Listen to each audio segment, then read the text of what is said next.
Hi everybody, welcome to our little gathering again on a Friday night. Nice to see 50 straight in, and let's start saying hello to everybody. So Philip Chu, hi to you. You've never been on the stream before, you've never watched it live apparently, so good to have you in. Hi to Prior 9 as always. Shin Rana. Shin, you always send me a message every week saying do we have a live stream tonight? It's now every Friday 9 o'clock. And the notification from YouTube, it doesn't come out till about 30 minutes before the stream. So yeah, yes is basically the answer to you. Dave Andrew, I was going to save this one for later. Hi Peter, I hear you have booked a flight in December. Well done. I go 30th of November with Emirates today. I get 6 months booster jab and my arm is killing me. Now I take medication, malt whiskey is numbing the pain. Yeah, okay. Well, let me just say hello to a few more people and I'll talk about that, about my reverse decision, you can say, to go and book a flight. Let me say hello and I'll tell you what's happened.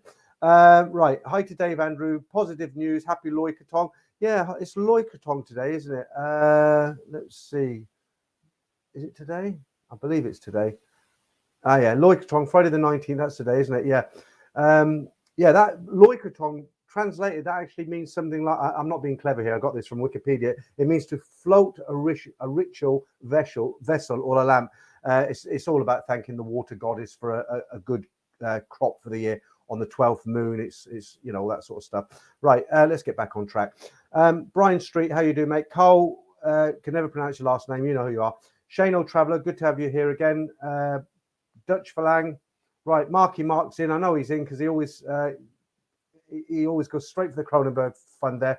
$10. Thanks, Mark. Nice to see you in here again. And yes, we do have the Ladyboy competition in about 45 minutes or so. Trevor did okay last week, didn't he? He got 1 out of 3, but if you weren't here last week, he's thrown the gauntlet down on me again.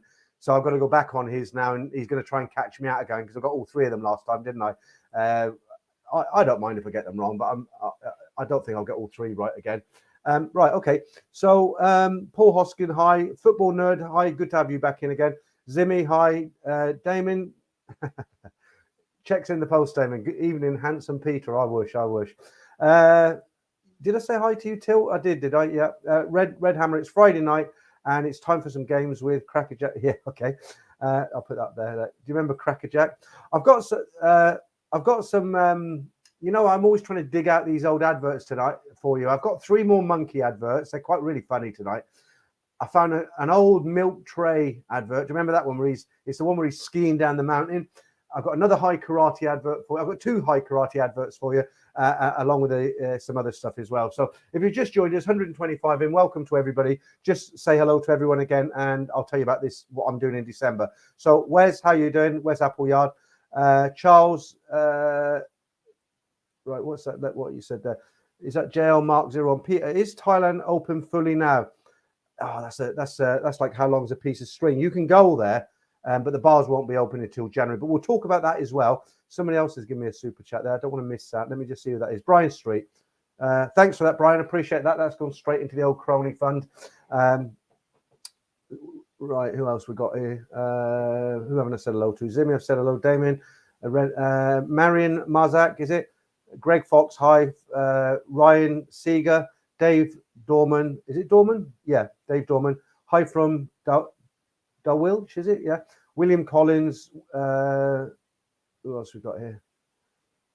I think we're nearly there. Gordon, is it? Good morning from... Yeah, hi, Gordon. Good morning from Canberra, 8 a.m. You'll be having your coffee now. Eric Whitfield. Eric, are you the Eric who wrote to me about that thing that went across the other stream we were talking about?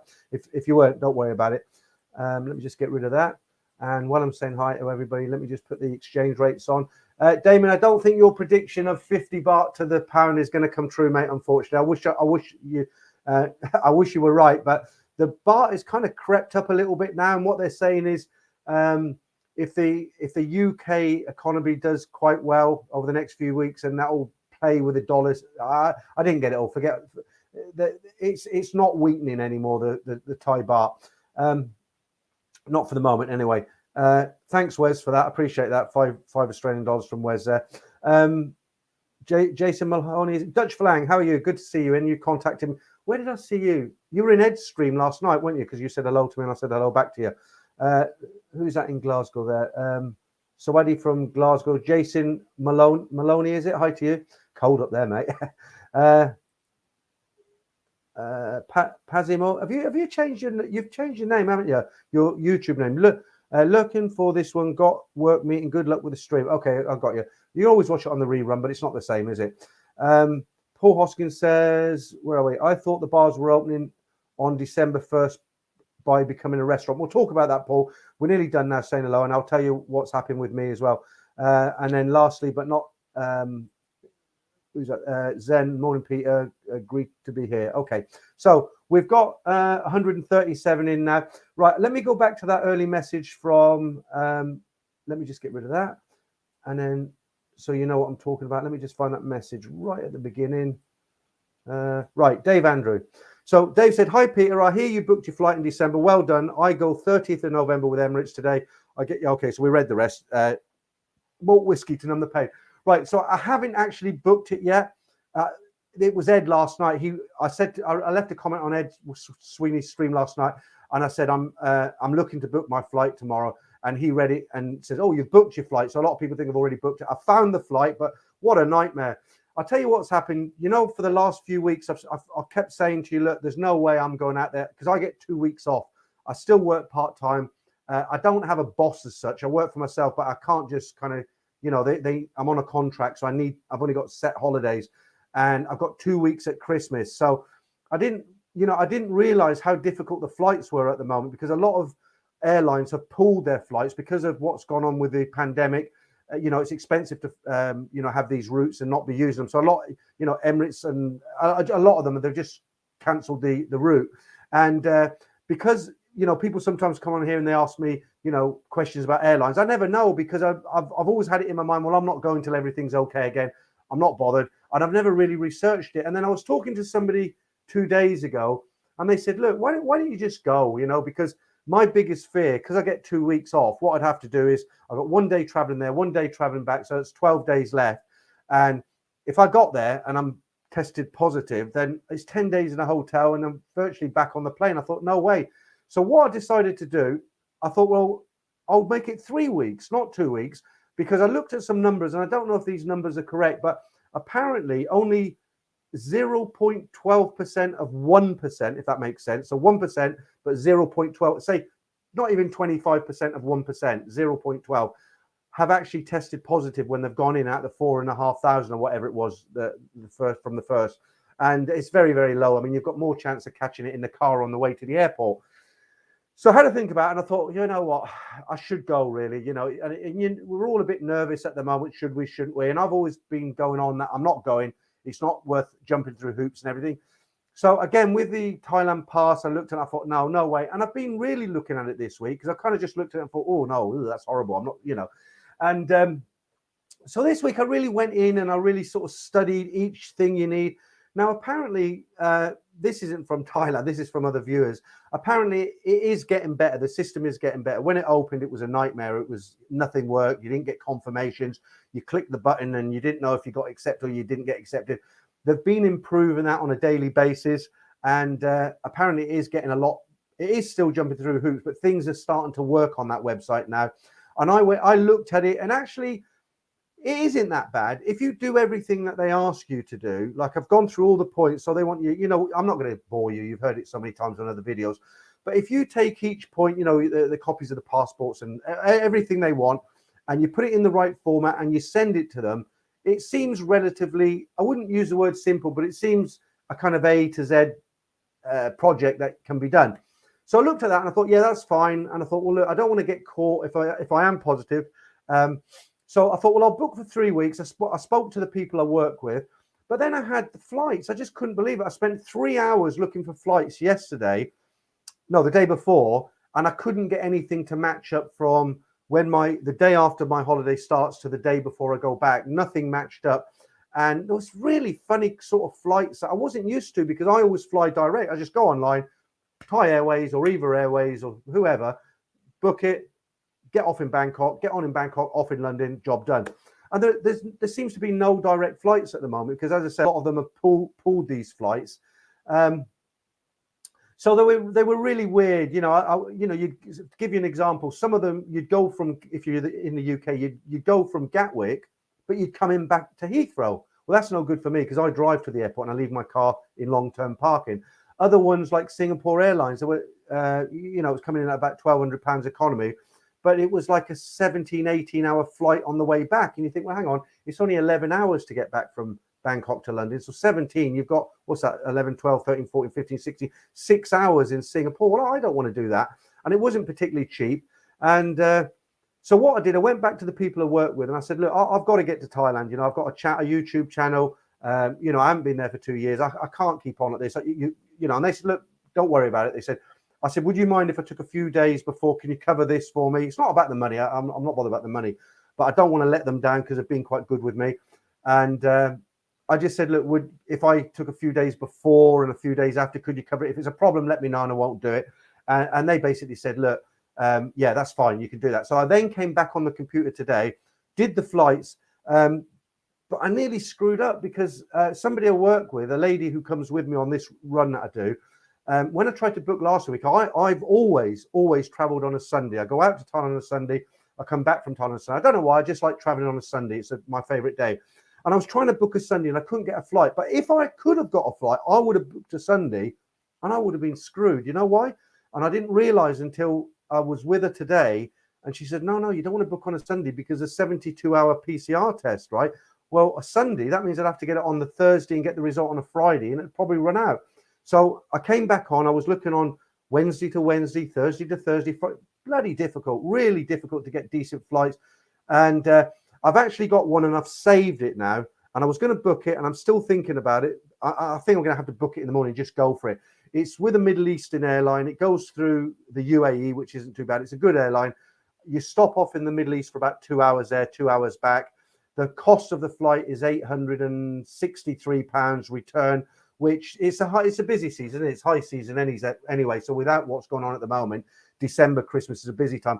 And what I'm going to do, if I can get this flight tomorrow, I had to think about it tonight. I thought, well, the other reason I didn't book it on the spot tonight, I thought, well, hang on, if it opens up and it gets better, a lot of these flights will come back online. And I don't want to be in a position because they're going out on this flight is the third week of December, coming back third week of January. And I thought, well, if I book it now, maybe by the beginning of December, there'll be, several direct flights on. And, I'm stuck with this flight through the Middle East and I paid 800 and maybe another flight, 650, 700. It's direct and I'll be kicking myself. But then I spoke with somebody tonight and they said, look, if you've got that flight, just go for it. It doesn't matter what happens. Ignore all that. Just book it, get it done. And you're on a flight out to Thailand. So that's what I'm going to do. I'm going to go back on tomorrow. The only thing is I just wouldn't mind the going out day is quite close to Christmas. So I wouldn't mind bringing that back. But so that was quite a long explanation, but that's basically what happened. So to end, what I'll say to you is, if this flight, I've held it and it says, when I checked it before I came on the stream, it says it's still available because it is a long way off, especially the return. When I put out the store, I'm coming in the office in the morning, I'll release the story videos to everyone. And if that flight's still there, I'm going to pay for it. I'm going to book it tomorrow. And then I'm going to go through all the rigmarole and hopefully, fingers and toes crossed, hopefully I'll be there for Christmas. So watch this space, guys. Right. Let's get back to this. How many have we got in now? 213. Hi to everyone if you've just joined us. What else? Right. Richard Ward. Hi, Peter. My first time on the stream. Good to see you, mate. Born Survivor. Right. What are you saying? Even Peter, I'm leaving for Thailand on the 22nd. I cannot wait. I think that's the date I'm supposed to be going out. I'm not sure. I have to check it. But it's around that date anyway. Let me just read something for you. This is what's putting people off. Before I come on the stream, I go through all the online news articles just to see. Some of the news is a few days old. It's not CNN at the end of the day. I'm just trying to find stuff that, if you guys haven't heard about it, you might think, oh, I didn't know that. That's interesting. And one of them was about the Thailand pass. And I mean, this is a little bit negative, but I took this from it's called The Examiner. It's an online periodical. The title is, it says, Thailand pass has been upgraded, but passenger stress stories continue with cancellation threats. And this is what this short article said. It just said, a UK man with his wife who was seeking to visit her terminally ill mother found the Thailand pass application extremely stressful. So presumably his wife's Thai. This week, as officials announced an overhaul of the online system, figures for the first 11 days show 14% rejection rate, although approvals through the system since last week improved.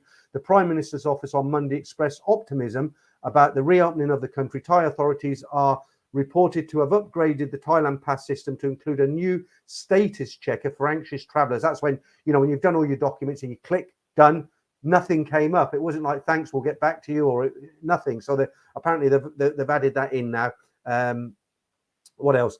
The online application process since it began operating in November. Right, officials in the meantime are encouraging potential travelers to allow at least 7 days to obtain their required QR codes to enter the country. Now, this is the interesting bit. One UK traveller said this week, he warned other travellers to be wary. My advice to anyone is not to bother. It's too stressful. You've been warned. But, that's just his experience. He had a bad experience. I wouldn't take that as gospel. I've read from other people who said it was easy. Michael's out there at the moment, and I spoke to him, Michael, who does the videos with me, and he said this time he was out twice during the whole lockdown thing. And he said the first time he was locked in a hotel room for 10 days, he said it was awful. Second time, really quiet, nothing open. He said this time it's pretty good. He said it's not crowded with loads of tourists, but it's fun. But something else I thought about, when you say, oh, all the bars are closed, so you think, oh, if all the bars are closed, what's the point? But there is a point, actually, because if you think about it, well, I know from constant talking with people in Bangkok, and especially Simon, my friend Simon, a lot of the bars now, they're just applying for a restaurant. It's really weird because I don't know if they have to actually serve food, but they can apply for a restaurant license. And if they get the restaurant license, they can open. But whether anybody goes there and checks whether they put food on or not, I don't know. But I thought about it. I thought, well, if I go now and the bars are closed, what am I going to do with myself? Because that's what I got, when I got to Thailand, and not everyone likes bars, but I do. And you think about it, Soi 4, really, the only place down there that's going to be closed is Nana Plaza. Okay, some will come back and say, well, that's the main, place to go. It is. But you think about it, you go down, Stumbo's open. I think Big Dog's open. Hooters will be open, definitely, because that's a restaurant. All them places on the left, they'll be open. The Beer Garden bus stop, halfway down on the right, that's going to be open. The Swan Inn, where the snooker is, and the seafood and the Arabic food, that's all going to be open. So I know that's all open. So that's enough to keep me going, at least for a while. And then I'm sure, these soys like Soy 11, so I don't know, the German Beer Garden, is that gone? Somebody said, I think somebody said that was gone. But if it wasn't gone, that could open because so basically anywhere that's serving food, and that's quite a lot of places, isn't it? So yeah, you're not going to be sitting on the stage next to a go-go bar looking up at a dozen pretty women, but hey ho, you can still go out and have a good time, and that's something else that sort of convinced me to to go out there. Right. Matthew Alcorn, how you doing? Tony, just trying to catch the people I met, said hello to. Yeah, Stuart, Hu Hey, is it? I'll put that up. Is that? Yeah, Hu Hey, hi. D-Rock, 7977, cheers, Peter. Rich in Falang Land, how are you? Is that Fran Rush? Hello, Peter. Is Trevor coming on tonight? No, he was on last week. He came on to try and get me. Was I on his or he was on mine? I can't remember now. No, I was on his, wasn't I? Or was he on mine? I can't remember. Christ, my memory. He was on mine. What am I talking about? Trevor was here last week on mine, and because he'd challenged me to the Ladyboy competition, I got all three of them right. So he said, right, okay, you're going to do it. And he got one right, unfortunately. So he said, right, come back on mine. I've got to go back on. But in answer to your question, no, he's not on tonight. Till It Hurts, how you doing? You were on Ed's stream, I think, last night. I heard Ed give you a shout out. Wandering So High. Hi, Susanna, you're back again. Glutton for punishment, I see. Are you the only female here? Possibly. We do have females on, but possibly at the moment. Right. Who's that? Carlo Raffo. Hope you're well, Peter. Yep, doing well. Even better if I can get that flight booked in the morning. Right, what's that? Dutch Falang. Ed did a late stream last night. Yeah, I know. I said hello to you, didn't I, on there? Because you said hello to me. He does this quite late. Ed's are a bit late for me. What happens with Ed's streams, he starts at 10 and I'll generally watch about half an hour, 40 minutes, and then I have to get up at 7 and it's on a Thursday night. So it's a bit late for me. I'm getting old now, Okay. Oh, we did that one. Right. Paul Hoskin. Yeah, we did that one. Zen IITY, is it? Morning, Peter. Great to be here. Yeah, I think I did that one as well earlier. Right. Who else? Damien says, what did you say? Damn, I thought the Thai baht would be at least 49.50 by December. That was your prediction, wasn't it? But it's not. It's not far off. Let's. What is it now? We did this earlier. So yeah, it's gone down a bit. It's 43 baht, and I think it had gone up to about at this best point. It went up to 46 baht. No, Marlock, it'll go back down to what it was before. Last 2 years ago, it was 36 baht to the pound. Terrible. Right. Who's this? Skidmark. Hi, Peter. Just got back from Phuket. Got there on the 1st of November. Thai airport official, Thai airport efficient as usual. Smooth entry. Only quarantined for 3 hours. Then freedom. Bit of a pain doing the crap to get there. I suppose you were going to carry that on and say, but a bit of a crap to do the crap, get there. But I'm sure you were going to carry on and say, but it was worth it. Yeah, absolutely. I'd always got this mindset like, oh no, I'm not going to go. It's too much hassle jumping through hoops and all the rest of it. But now I've actually got into it. I'm feeling the bite. I'm feeling it again. I'm thinking, oh, I could be in Thailand soon again. I'm not really worried about the bars being closed. I'll just make the best of it. Born Survivor. My return flights have been cancelled twice now. It's all fun and games. Travel. Yeah, that's something else. That's another pain, isn't it? Because I know a few people's flights have been cancelled because what they do, they put these flights on, and if enough people book it and they fill the seats or 70, 80, whatever their minimum is, then the flight will go. But if they put the flight on and nobody books, I've heard stories about people going where the aircraft's been not almost empty, but very quiet, and they've been able to stretch out across 4 economy seats. Well, they're just going to lose money, aren't they? So I think what they're doing is saying, well, let's put a flight on. If we get enough people, then we'll put the flight. We'll send the flight, and if we don't, then we won't do it. And that's basically what's happening. So, but that's something I hadn't thought about. I'd be gutted if that happened to me. Absolutely gutted. Sis, how you all doing? Darcy Dwyer, how are you? There's another story here. It's a shame, really, about Hua Hin. Yeah, since this is about a week old, this story, so I've probably had a few more now. But it says only 8 tourists visited Hua Hin since November 1st. If you know me in this channel, you know I like to go to Hua Hin. It's a bit more laid back than Patia, well, a lot more laid back. But they haven't had any tourists, not too many. Although Thailand opened on the 1st of November and more than 40,000 people have entered the country, only 8 tourists have opted to head to the seaside town of Hua Hin, about 90 kilometers south of Bangkok. The CCSA said on Monday that 44,774 people had landed on Thai soil, and only only a small percentage of individuals tested. Only 0.12. That's where I got it from. Only 0.12% tested positive. So that's a shame. Okay, let's get back on track with your comments. Okay. Super Cole, when you do your Thai pass, could you do a step-by-step tutorial, please, on exactly what needs to be done, like an idiot's guide? Yeah, the thing is, I thought about that, but there's so many videos on YouTube now. You can go on YouTube and put in. I don't mind doing it, and it's another video, but I don't know if I get. And do people really want to see me make a video like that? Because I've done it. I've looked on YouTube and I've said, how do you? And there is a lot of videos from people who've done it. I haven't actually done it. I might do. We'll see. Right, a nomad overseas. Peter, if you're searching for flights, do it in an incognito mode. If you search a few times in normal mode, it can sometimes drive up price. You said this before, didn't you? Let me just make a note of that. I'm going to try that tomorrow. Yeah, I remember you saying that before, and I said that was a good idea. Right. Yeah. Right. Okay. I'll have a look at that tomorrow. Good tip. Okay. Who's that? Sky. Is that Sly James? Wow. First time catching the live stream. There's 266. I don't seem to get as many in the stream as Ed and Trevor. They got more subscribers than me. I guess that's why. Right. Wolfsview, I think you and Ed are risking it with cases rising all over Europe. Good luck. Yeah, that's the other thing. I haven't 100% made up my mind, because the thing is, they announced Austria's going into a full lockdown again for 10 days, and they're going to have compulsory vaccines. It is a risk, you're right, but what's the worst that could happen? You lose $1,000 on your flight and your PCR test and everything like that. But I don't know. You can change flights, can't you? If it does. I don't know. I'm still, you know what? I'm still thinking about it because I've got another holiday in February, and between now and February is a real long. It's a long time. It's not a long time really, but it's a long time in terms of what's going on in Thailand and the rest of the world with this pandemic. And you know, I still. That's why I didn't book it today. I'm kind of thinking, shall I? Shan't I?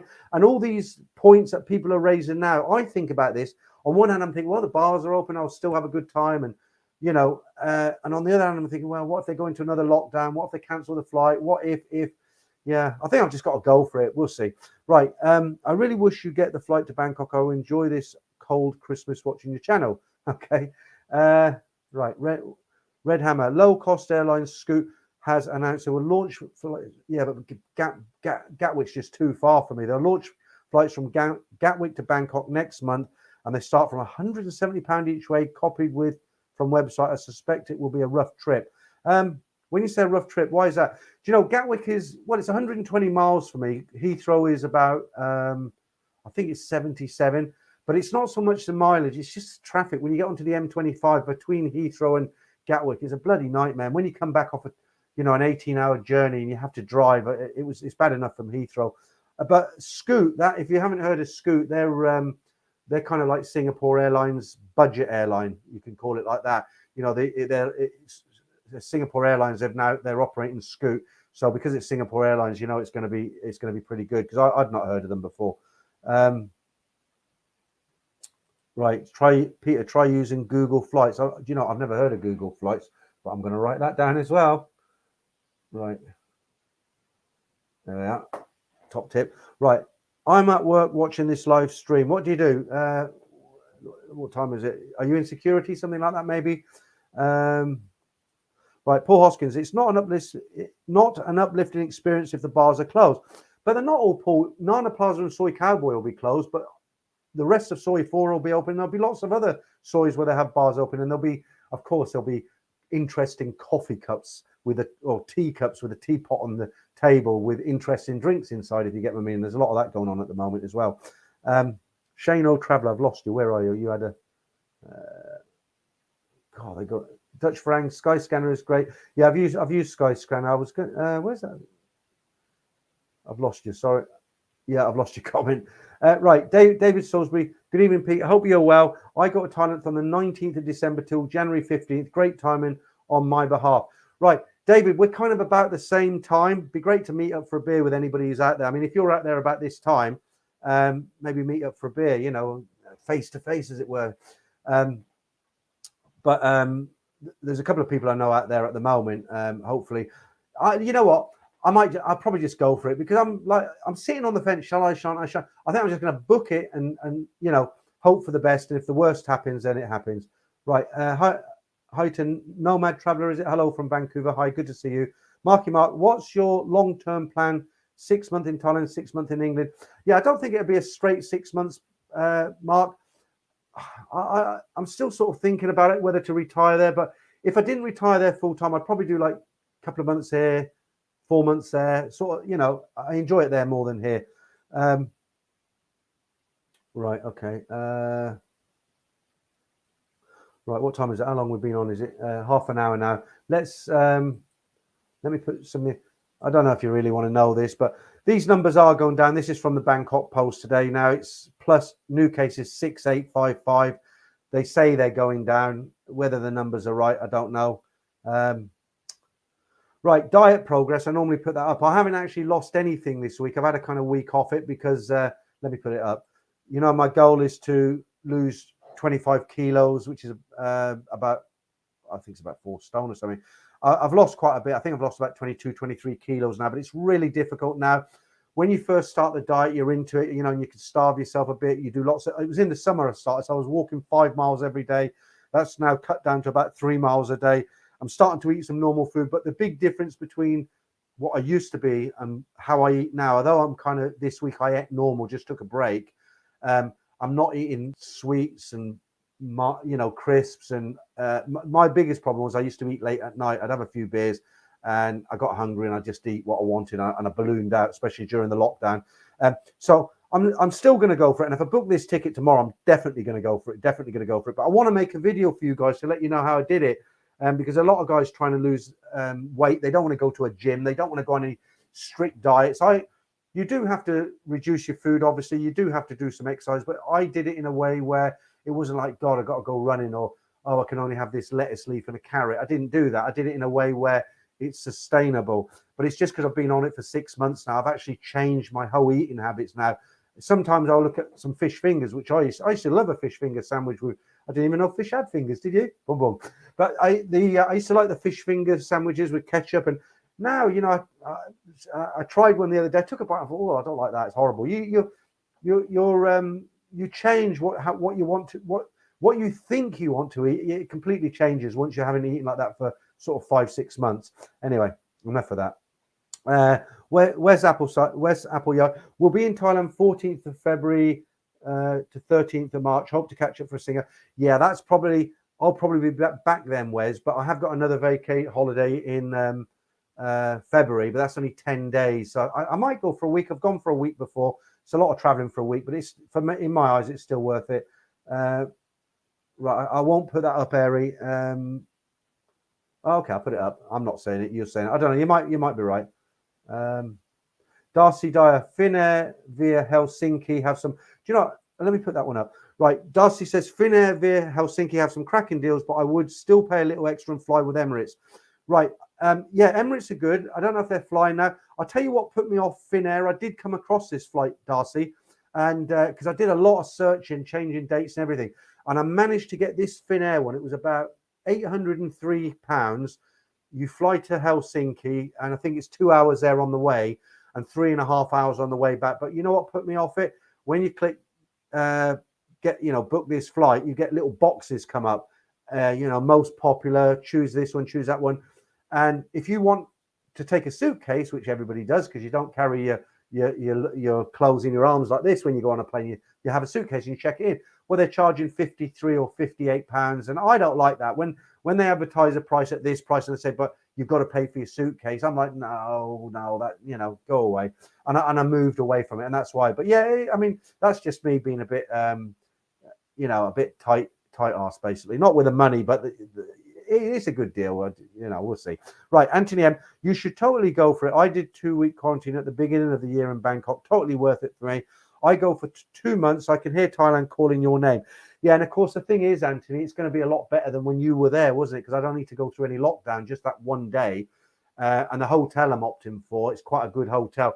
I don't know if this is true, well, I don't doubt it to be a lie, but I spoke to Michael today online. He's there. And he reckons he got a 5-star hotel for $20 a night. I mean, Jesus, 5-star, $20. Poppycorn, how you doing? I didn't see you in Ed's stream last night. Thailand isn't going anywhere. It will still be there in 3, 6, 9 months' time. If you're not 100% confident of going, wait till next year and see what develops. Yeah, I hear you, Poppycorn. But the thing is, I feel a bit like a fake in a way, because, there are people actually going to Thailand and they're successfully doing the paperwork, getting the PCR, and they are getting into Thailand. And I've got a channel called Thailand Bound, and I'm still here in the UK, and it makes me feel kind of like, I know I'm not, but I kind of feel almost like a fake because I'm not going, and I think I should go. So I think I'm going to go for it and just see what happens. And if I go there and it works out, it works out. And if it doesn't, it does it. Let me just say hi to Andrew Farmer there for the $9.99 for the Cronenbergs. Thanks, Andrew. I appreciate that. Okay, if you just joined us, there's 262 in now. Nice to see you guys in. Heavy discussions about this Thailand pass and flights and all the rest of it. Pete, have you got any more Peter K? Loved those last week. That's the adverts, the beer adverts. I haven't got them this week. I'm going to look up some more, because when I get the adverts, I've got to be careful where I take them from, like I've always saying. But I'll tell you what, what's the time? We've been in half an hour. Let me see what I've got for you. Let's lighten it up a little bit. Let's do a High Karate advert. This is High Karate, and this unsuspecting girl is about to catch its irresistible scent. The High Karate scent that can turn a usually docile woman into a ravenous creature. A scent so irresistible that every pack of High Karate carries essential instructions on self-defense. High Karate aftershave. Be careful how you use it. Do you know what? if there was high karate still around, it really worked. You'd be buying it in 20-liter jerry cans, wouldn't you? And you wouldn't take a suitcase to Thailand. You'd take 2 jerry cans with you. But really good adverts. I don't think they'd get away with that now because it's not true, is it? David Salisbury, I booked the beginning of this year Thai Airways direct from Heathrow, 666, good price, I think. Yeah, I mean, our Thai Airways, I went directly on. Somebody said, I've got itchy nose tonight. Somebody said to me, look, forget all them Agodas and Experian and all that. Try going directly to the airline. You'll have a better. I listen to anybody, mate. And I went on to the Thai Airways flight, Thai Airways website, as I went on to the Eva Air website, and it all went well. And I thought, yeah, this is going through. And I got to the end page where it says click to book, and it says, sorry, no flights available on this book. Pick an alternative date below. And I looked at the dates below, and they all had N/A, so not available. Okay, Shane O Traveller, what are you saying? Terry, oh, you're talking to somebody else. Okay.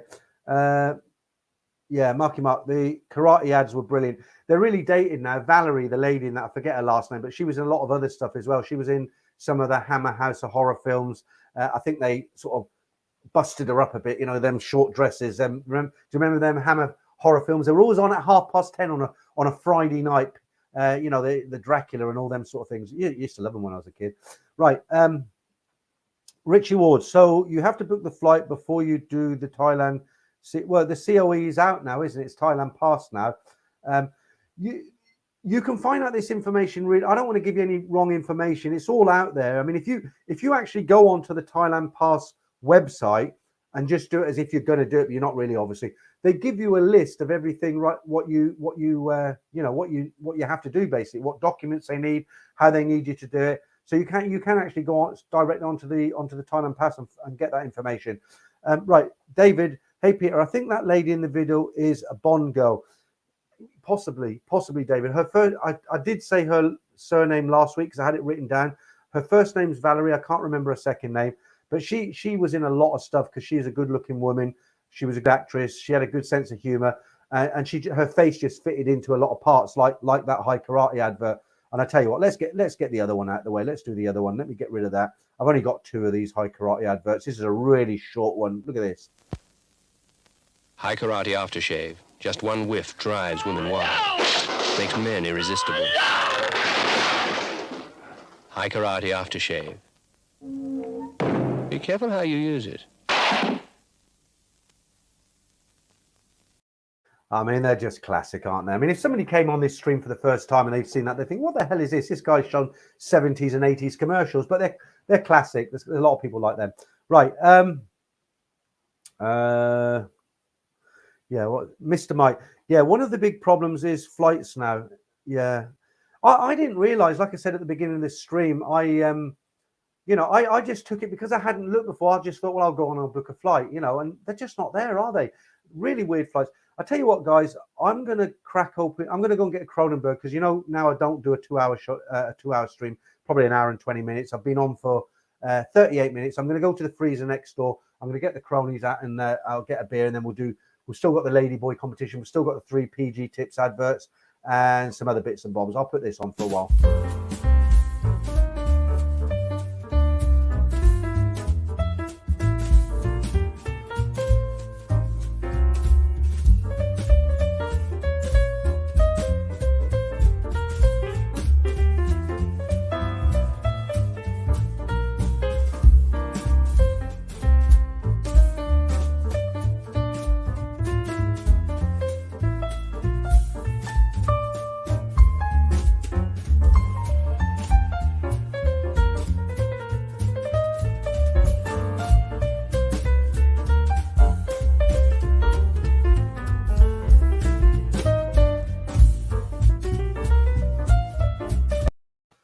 Right, I don't have a squeaky door and it doesn't take me that long to get them, but they're all here.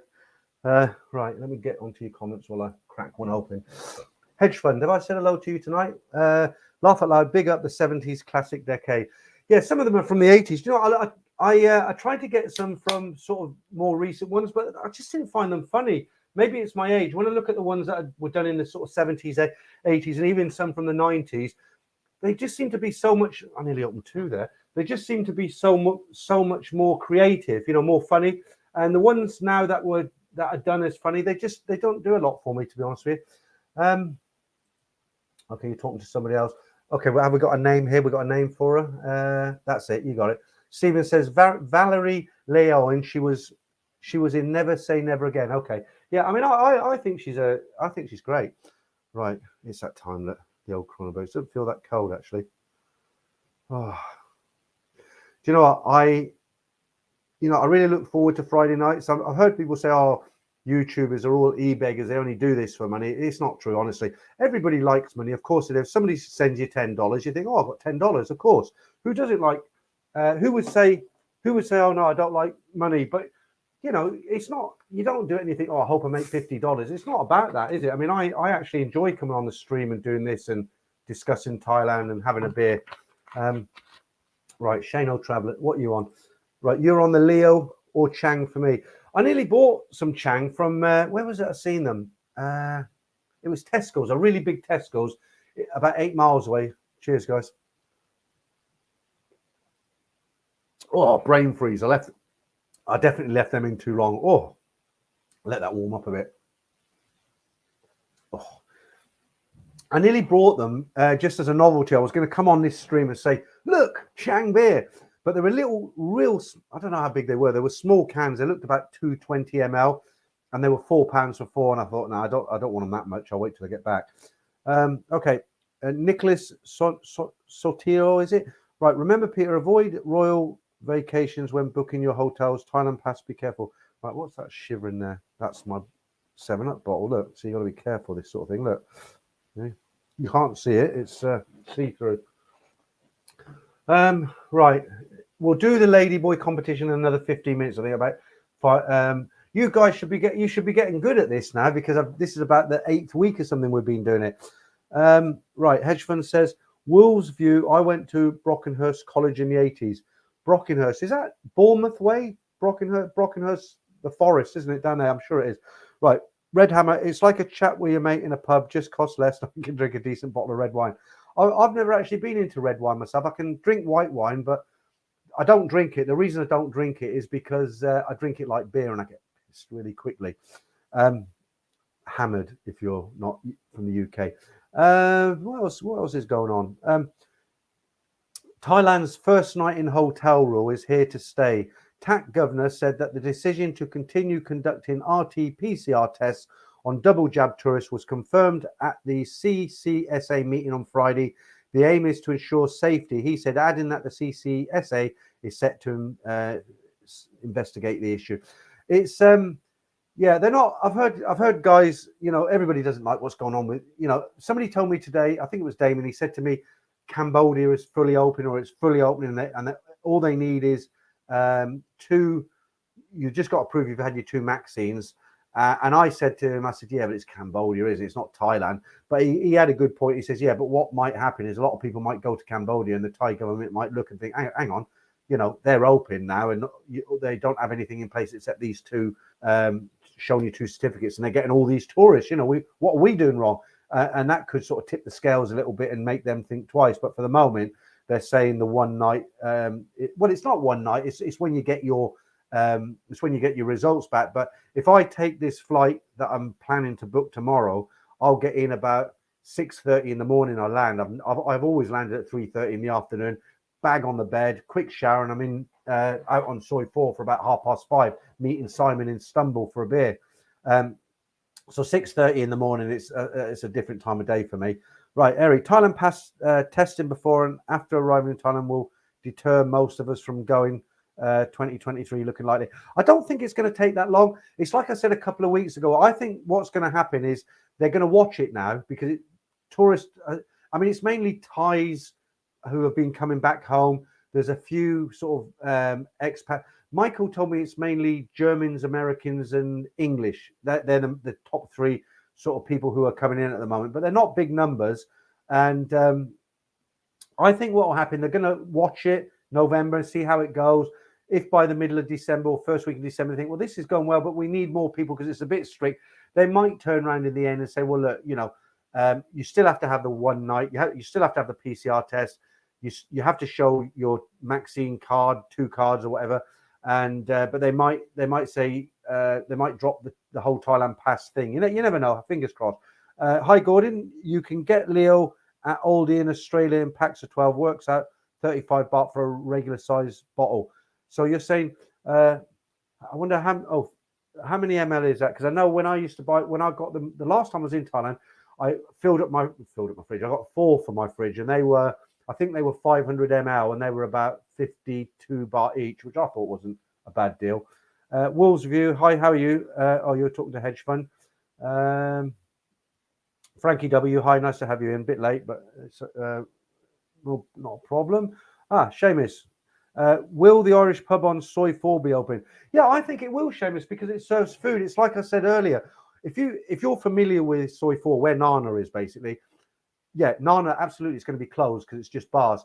But every single one of them venues, they all serve food. So if you think about it, when you walk in, you've got Stumble, they serve food.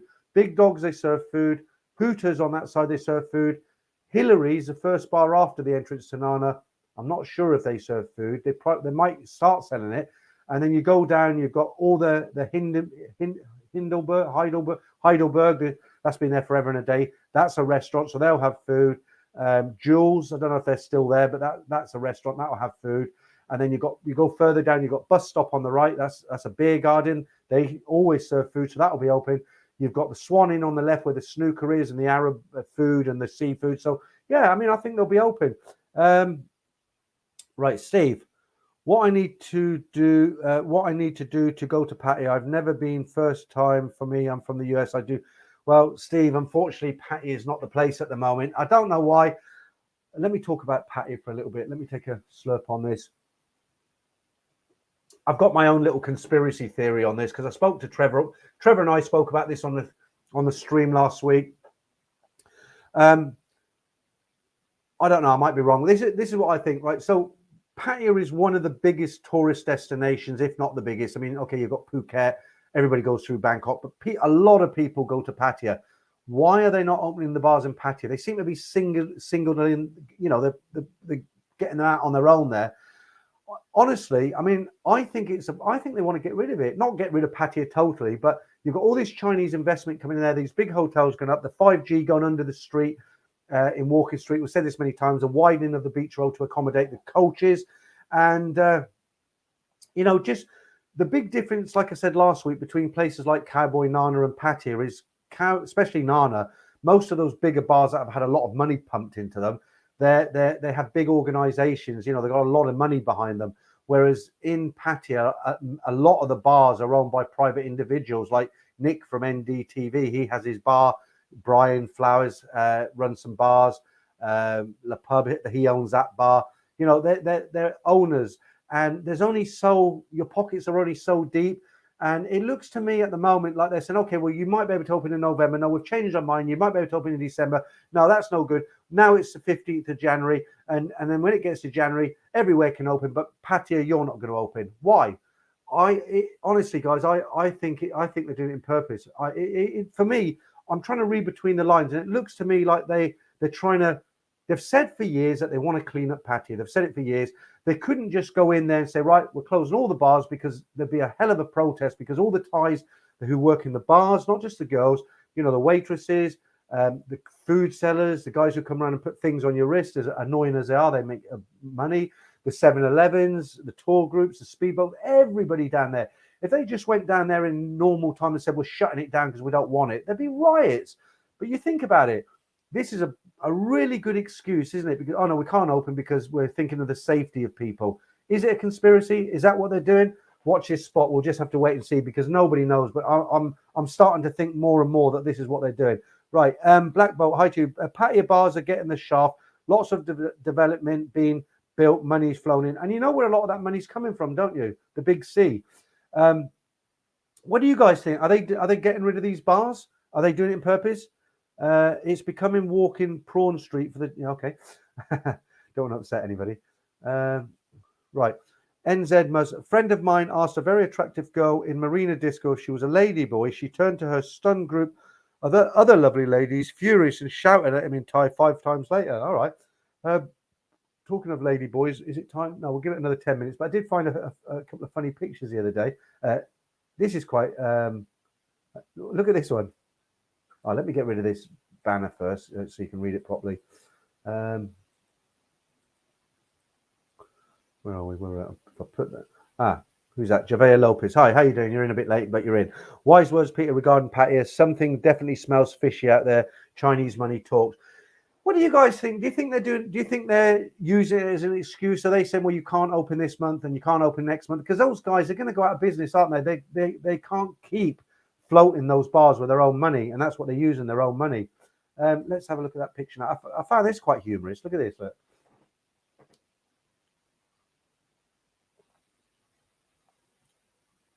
I thought you might appreciate that. Then I found this one as well. that's quite comical. Right. I come across this. Right. Would you have the balls to do this? Because I wouldn't. I know it's safe.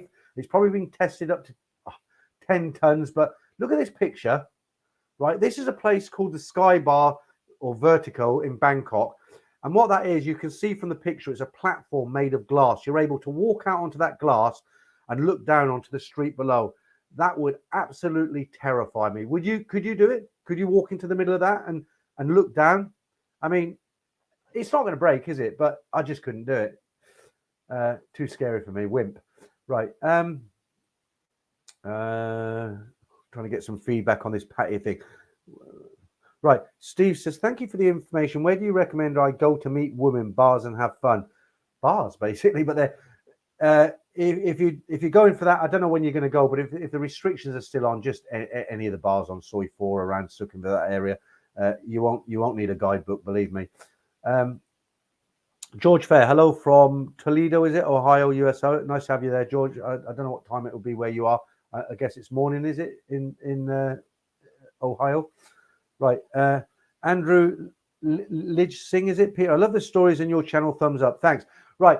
If you watch the stories, I've got 3 stories tomorrow, as always. But if you watch the stories, and a lot of guys watch them, they'll put them with their phone, they'll put headphones, they'll go and walk the dog, or they'll go jog, and they're not actually watching me. But guys, I don't want to give the story away, but the third story, when it's coming to an end, make sure you're watching the screen. Watch me, because it's, well, if I tell you, it will give it away. But I'm just saying, if you're one of those guys who washes a car and has it on in the background, or you're cooking lunch or something, and it's just there, and you like to listen, but you don't actually watch me on the screen, that's fine. I'm boring to watch.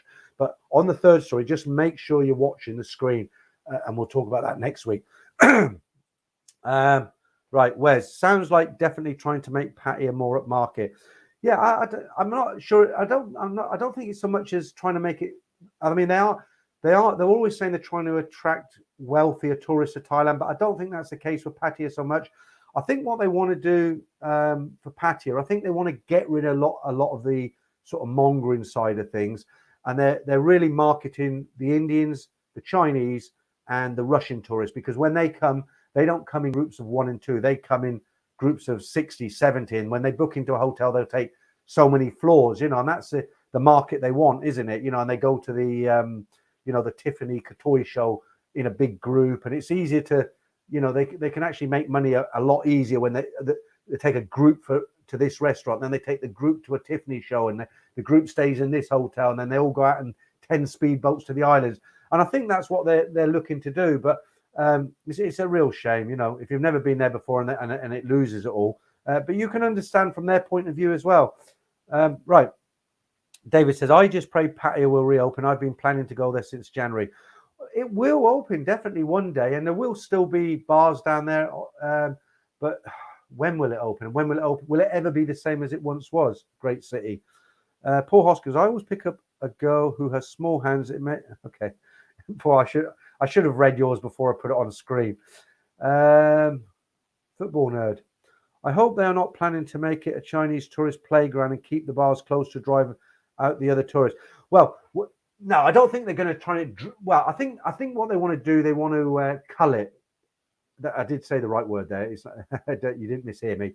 I think what they want to do is they just want to clean it up a bit. So what they might do, like I said last week, they might say, right, okay, walking street in the seafront, we want that clean, because these big Chinese groups are coming. When they go out to restaurants, they don't want to look at all this, do they? So let's get rid of it. Let's change Walker Street. Let's make the beachfront nice, big wide, so coaches can go there. but we don't want them looking at all these little bars and these mongers hanging out there.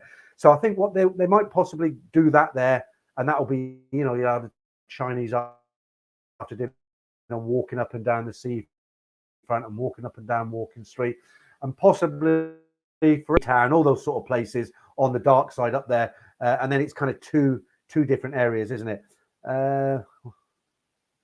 Okay, I've got to be careful what I put up on the screen. I tend to agree with some of these, but you know, YouTube can be a bit sort of funny. Right, sorry, ran out of text space. Finish to what the 2 posts later. Apologies. No worries, my man. Yeah, 20 Rothmans, nice to have you in. He does, doesn't he? But sometimes I've got to sort of like watch what he delivers. Right. I think one of the glasses cracked a few. Okay, you're talking to somebody else. Okay, right. Patia bars all open as restaurants on December 1st, same as Phuket and Bangkok. Okay, that'll be interesting. So you think a lot of them will get the restaurant licenses? Now, if they turn them down, well, no, what I've said is, okay, I reckon the junta will find excuses not to open Patia. If they do open, they only allow certain bars to open, e.g. gentlemen's clubs. Okay. Right, a nomad overseas, not a hope. I'm not exactly Twiggy. Be afraid. I go right. Okay. Some private conversations going on again there. Right, hedge fund. Peter, I agree. Standing on the glass floor, I would shit my pants. Yeah, it's like when I seen that picture, I thought, would I do it? And you know they would have tested it, but it's Thailand, isn't it? You know, and can you imagine? It'd be like sort of being hung over a building, wouldn't it? I couldn't do it. Right, John Paul, Shane or Traveller, I think you might be right. Phnom Penh, bit of a wild east feel and more relaxed. I've been to Cambodia. It wasn't for me. I mean, it was okay. I had a decent time, but I didn't feel safe there. It wasn't like I was scared something was going to happen to me, but I didn't feel totally like in Thailand. I could totally let my guard down and be relaxed. You know, because I've been there so many years that they're not going to scam me. But in Cambodia, I just felt like I wasn't ever totally relaxed. You know, it just had that feeling. Paul, I've been going to Patia for 30 years, and I've never heard the Thai government say they want to clean up Patia. Well, Paul, you might not have heard it, but it is out there. What they've said is they want to get a better. They didn't say we want to clean up Patia. What they said is we want to try and get families to Patia. We want to try and get higher spenders to Patia. So they're insinuating that they want to change it from what it is now into more of a family kind of resort like Phuket. That's what I mean when I say, they want to clean up Patia. So they do want to clean it up to a point that they want to bring in families. But now it looks like big tour groups. Right, Dutch Flang, the restaurant license may be a trap to get rid of the bars. Yeah, but it's still going to be a bar, isn't it? But they just serve burgers, maybe. I don't know. Right. Right. Demetrius from Sweden. How you doing? Bit late in. Nice to see you, though. Professor, are you a real professor? Phuket, Patong, best place to visit just now. Yeah, I only went to Phuket a few times. Where did I stay when I was there? God, it was years ago. I found it a bit pricey. CNN hotel. That was quite. That's where I stayed. Okay, Seth Rex. I enjoy Hua Hin. It's much more laid back and still has lots of bars and fun. And that's the exact reason that I go there. It's quiet for some people because some people just want to go total party mood. Damon, just booked my flight with Air China. Great deal because they have thrown in a 5-night free stay in one of their new hotels in Patia. Okay, I knew that was going to be a bit of a weird one for you, Damon. Right, Shane or Trevor. Yeah, John. Okay, you're talking to someone else. Right, let's see what else we. Right. Crypto Chris Car. Hua Hin, Krabi, and Phuket are there for wealthier tourists. Yeah, they're quite. No, I don't know. Hua Hin's. No, you don't have to be wealthy to be in Hua Hin. The difference between Hua Hin is you tend to get a lot of kind of Nordic, Danish. You don't get lots and lots of British, Germans, and like you get in Patia. You get a lot of Swedish people, Norwegian people. You know that Danish people. They're them kind of people. Okay. Marion says they're going to move mongoose to Soy Bacau and Tree Town. That's fine as long as there's something there. Right, okay, guys. I think it's that time. It's we've been going for an hour now. Let's see how many of you are going to get this week. It's time for the Ladyboy competition. Let me get everything set up. And as usual, if you haven't been here, but I'm sure everybody knows that. If you haven't been here before, I've made it easier now because what? Oh, let me get rid of that banner. That's it. So what I always say, because people come on and say it's the one on the left, it's the one on the right, and I always say don't say left or right because I don't know which one you mean because the camera does it like this. So I've written on the middle of each picture now. Is it the one in the green dress or the blue dress or whatever? So I'm going to put up 3 cards. I'll give you about a minute, and the idea of the game is you tell me who the Ladyboy is, and at the end of it, let me just I need to print off the answers so I don't. I should have. Yeah, okay. I'll just come back to this and look at it. Right. Okay. So let's. There's no music with this. This is just for fun. So let's get these up. Right, guys. Here we go. Just tell me which one of these is a Ladyboy. And like I said, I've made it a little bit easier because it says, is it the one in the blue top or the one in the black dress? Now, with Trevor last week, he only got one. Are you going to beat him? Let's go all the way down to these comments. See who's coming in first. Right. It's going to take about 5-10 seconds to catch up. I can't see any answers yet. Right, Paul thinks the one in the black is the Ladyboy. We'll give you about a minute. Super Cole says Ladyboy blue dress. Remember, guys, it could be a trick question. Javier says black dress. So you think, right, so you think, Javier, the Ladyboy is the one in the black dress. Shane O'Travis says the one in the white is the Ladyboy. Chicago on the go. Blue is true. Okay, so you think the one in the blue is a Ladyboy. I'll let a few of these come in. I won't rush it. I'll give it about 30 seconds. Let everybody have a go. And then I'll tell you. Anthony says, Atherton, both. No, I'll give you a clue. They're not both Ladyboys. One of them is actually a woman. Plastic Pixie says blue. Gerardo, is it? Black dress. Steve, black dress. Andy Davey 123. Yes, okay. Christopher Snellgrove, is it? Blue. Okay, Ono says black big hands. The other one's got quite big hands as well, though. I thought this would be a difficult one. Ziggy says blue. Black bolt, black dress all the way. Simon, blue. Right, I'm going to give you the answer. Wandering Soul, blue.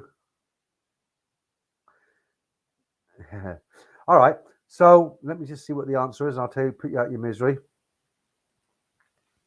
Okay, I'm surprised at that. Paul A, laugh out loud, both got big hands. Yeah, okay. So I'm going to give it away now. Let me just talk to you for a second. Oh, hang on. Get rid of that. Right, I'll put it back up. So I'll try to trick you because I made sure they both had big hands and I made sure they weren't obvious. But there they are again. And I didn't think many people would get this. So well done to those who did. The Ladyboy is the one in the black. And I thought a lot of guys would say the one in the blue because it's that face. It's got there's a little bit of a Ladyboy face there, isn't there? And I thought the one in the black with the boobs, as it were, I thought that's quite a feminine picture. So well done to you if you got that. And right, let's just see what's coming up. Right. Okay. Let me put the second one up. So there's only 3 as always. Right. Okay. So here's number 2. Which one is the Ladyboy? Green dress or black skirt? I think quite a few of you will get this.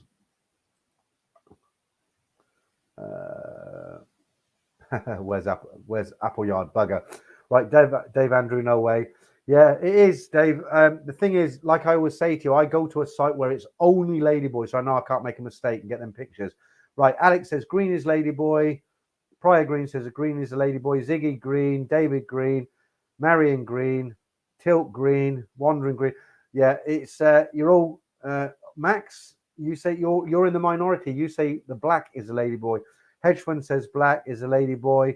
Seth says black is a Ladyboy. Matthew says black is a Ladyboy. Red Hammer green. 334 of you in now looking at these. So a lot of answers coming in. David Baker black. Chicago on the go. I've missed you. You've got black. just 1 for 2 black. Skid mark green. Wolves View green, looking too mean. Rather shy black. Born Survivor says black. Alex DuPont, I date the black skirt. Okay. Are we done? Travel like okay. Right, all will be revealed. I'll give you one last look and 10 seconds. And let's last one's coming in. Dutch Frank says green. Come on. Paul A says, come on, guys. The girl in the green is Jennifer Lopez. 3 Saints green. Right, I think we're almost there, guys. Let me tell you. Okay. Right, so answer time. If you said the one in the black is the lady boy, you would be absolutely wrong. It's the one in the green. Most of you got that, so well done, guys. You all got that one. I wanted to do an easy one because every week people say, oh, they're so difficult, we can't guess them. So, okay, let's do the last one. A lot of people got that one right. The first one was a bit more difficult. This will be an interesting one. Here we go. Let me just have a look myself because I can't remember. Right, okay. Yeah, let's get the old, see what's going on here. Right, so is it black hair or gold hair?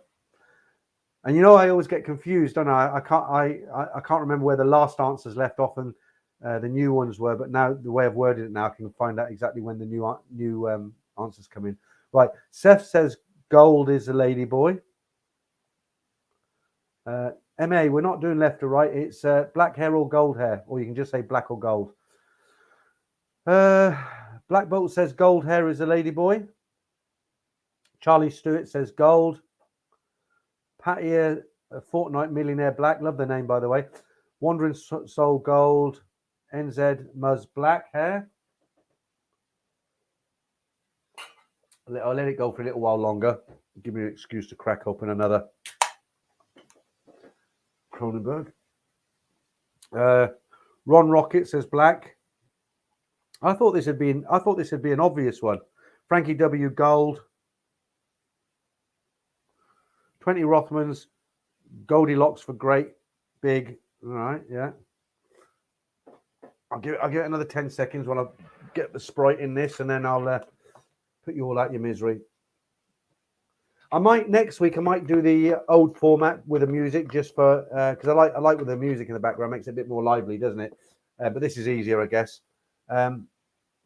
Right, where are we? Travel the Goose, gold hair, Richard gold, Stuart black, Alex black, Paul. Most lady boys have black hair. Javier Lopez is a tricky one, not easy. Travel like and okay, black hair, 33 shades gold. Right, okay, let me just look at the answer because I can't remember. Right, okay. I think that's it. Because it's going on a bit now, isn't it? Let me just have a look. Right.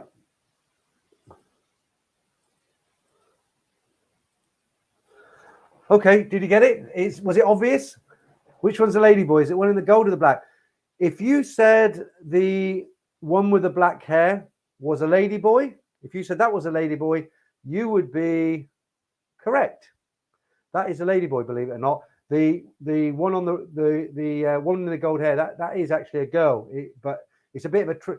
I actually set this one up as a bit of a trick because if you look at the lady boy in the black, the face, you can see in the hands are quite big. You can see the veins and everything. The girl with the gold hair, it is a real girl, but she's a little bit flat chested. So if you got that one right, well done. So there's 3 there, and we'll do another 3 next week. But I might bring in the old format just for 1 week, with the music, and there's like 14 of them, and they go really fast. Okay, so let's let's get this on for you. Right, here we go. You'll like this. Good morning, madame. Oh, Mr. Shilling, there's been a hold-up. I know misspent roadworks on the ring road, don't you know? No, we've had burglars. Oh. Bunglers, more like. They've missed our liquid assets. PG tips. Time for a cuppa, I fancy. Oh. Mr. Shilling, we found a tea leaf in the kitchen. Tea leaf? I'll admit it, it's a fair cap, Gav.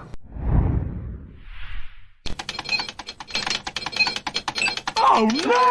Arguing again. 3-0? How can anyone be that lucky? Best of 7. Okay. This time I'll play it cool. Here comes my winger, and it's a beautiful run, and he lobs it across, and the striker comes in. He's done me again. Never mind, Dad. Here comes the PG tip. You know, son, there's more to this life than winning. Yes, Dad. Best of 9. Come on, you lot. Get into a group. Hey, Dad, do I look all right? Like a film star, love. Yeah, Frankenstein. You'd better watch out for those steps. Jeff! Quiet, the film's rolling. So scared. This tea deserves an Oscar. Dad, is this film gonna be an X? No, a PG. I mean, it's so distinctive with Sid James at the end there. That laugh, you can't miss that. So that's the last of the PG Tips adverts, unfortunately. I've run through the whole, the real funny ones anyway. There's some older ones that are black and white, but they were the early ones and they're not that great. So what I might do is leave it for a month. And then I've been running them for every week for about a month. So in sets of 3. So what I'll probably do is leave it for a month and I'll start running the 3 again, because that'll have been about 2 months since you've seen them. And it's worth running them a second time then. Hi, Football Nerd, again. You do that most weeks. Thanks for that. What have you said anyway? Peter, you can do poll for each question next time. Would be easier to get percentage for who is voting for which option. Comments can go in the back. God, I'm on the Cronenberg, though. I'll get lost. I'll have a think about that. Right, okay. Right. Josh says, how many Hollywood stars are ladyboys then? God, how many? I don't know. Mike Harrington. The big books were suggestive of Ladybug, but she looked more feminine than the tomboy. Yeah, okay. I know what you're referring to. 20 Rothmans, 1 to 2, a few of us. No. So how many did you guys get out of 3? Did you get 3 out of 3 or did you get 2 out of 3? Be honest. Let me know how many you got. Getting worse. 1 out of 3, getting worse. I need a bit of time in Patia and get experience. Look, I'll be honest with you guys. I try and trip you up. I don't just say, "Oh, there's a ladyboy, there's a girl, stick them on." I really study them, and I like the one who had the quite the big, they. I thought, well, they're going to think that's a female, and the one in gold was flat chest. I think, so I did it in purpose. I'll try and make them a little bit easier next week. Eric says 0 out of 3 for me. I'm doomed. It's different when you look at pictures. When you go there and you hear the voice and you see in the reel, you won't trip up. Believe me. Like I say to you every week. So people always say to me, "Do you think guys take ladyboys by accident?" No, they don't. It's not by accident most of the time. Okay. Where are we? Right, D-Rock, Eric Whitfield, you are regulated to grow. Okay. See, I don't have any moderators. Trevor has somebody moderating his comments. I think he's got 5 moderators. Why he needs 5, I don't know. But I know he's got Patia, Jimmy does his moderating. So, when people are writing comments, there's people watching them while Trevor doesn't have to really concentrate on them. He just talks and his moderators will see something and then bang, it's gone. But I do everything myself, so sometimes I get caught out. And Christopher Doyle, Tarzan. Yeah, I'll tell you a little story about that one. He was a real, I know he was the ugliest ladyboy you see in your life, but do you remember for a joke each week I put that guy, it was like a man in a lady dress, Thai lady, but I wish I should have got a picture prepared, but I didn't know I was going to tell this story. And we always make a joke. I always shoved him in the early days. I used to put him in there because he looked so much like a guy, in a skirt. He didn't look like like a lady boy. But there's actually quite a sad backstory to that. His name in real life, his lady boy name was Pancakes. Believe it or not, he was actually a real lady boy, and he actually died. And the reason he died, I'll try and keep it clean, because he hadn't had any op or anything, so he always tucked something away quite tightly underneath, if you can work that out. And that basically killed him, because he did that every day for all day. And he passed away quite young. Right. Dutch Falang, random one is allowed to barbecue on the beach. Talking of the beach, let me get this picture up, then I'll read this story out for you. This is it's just tourism gone mad. Right, look at this picture. Okay, and I'll read this out to you.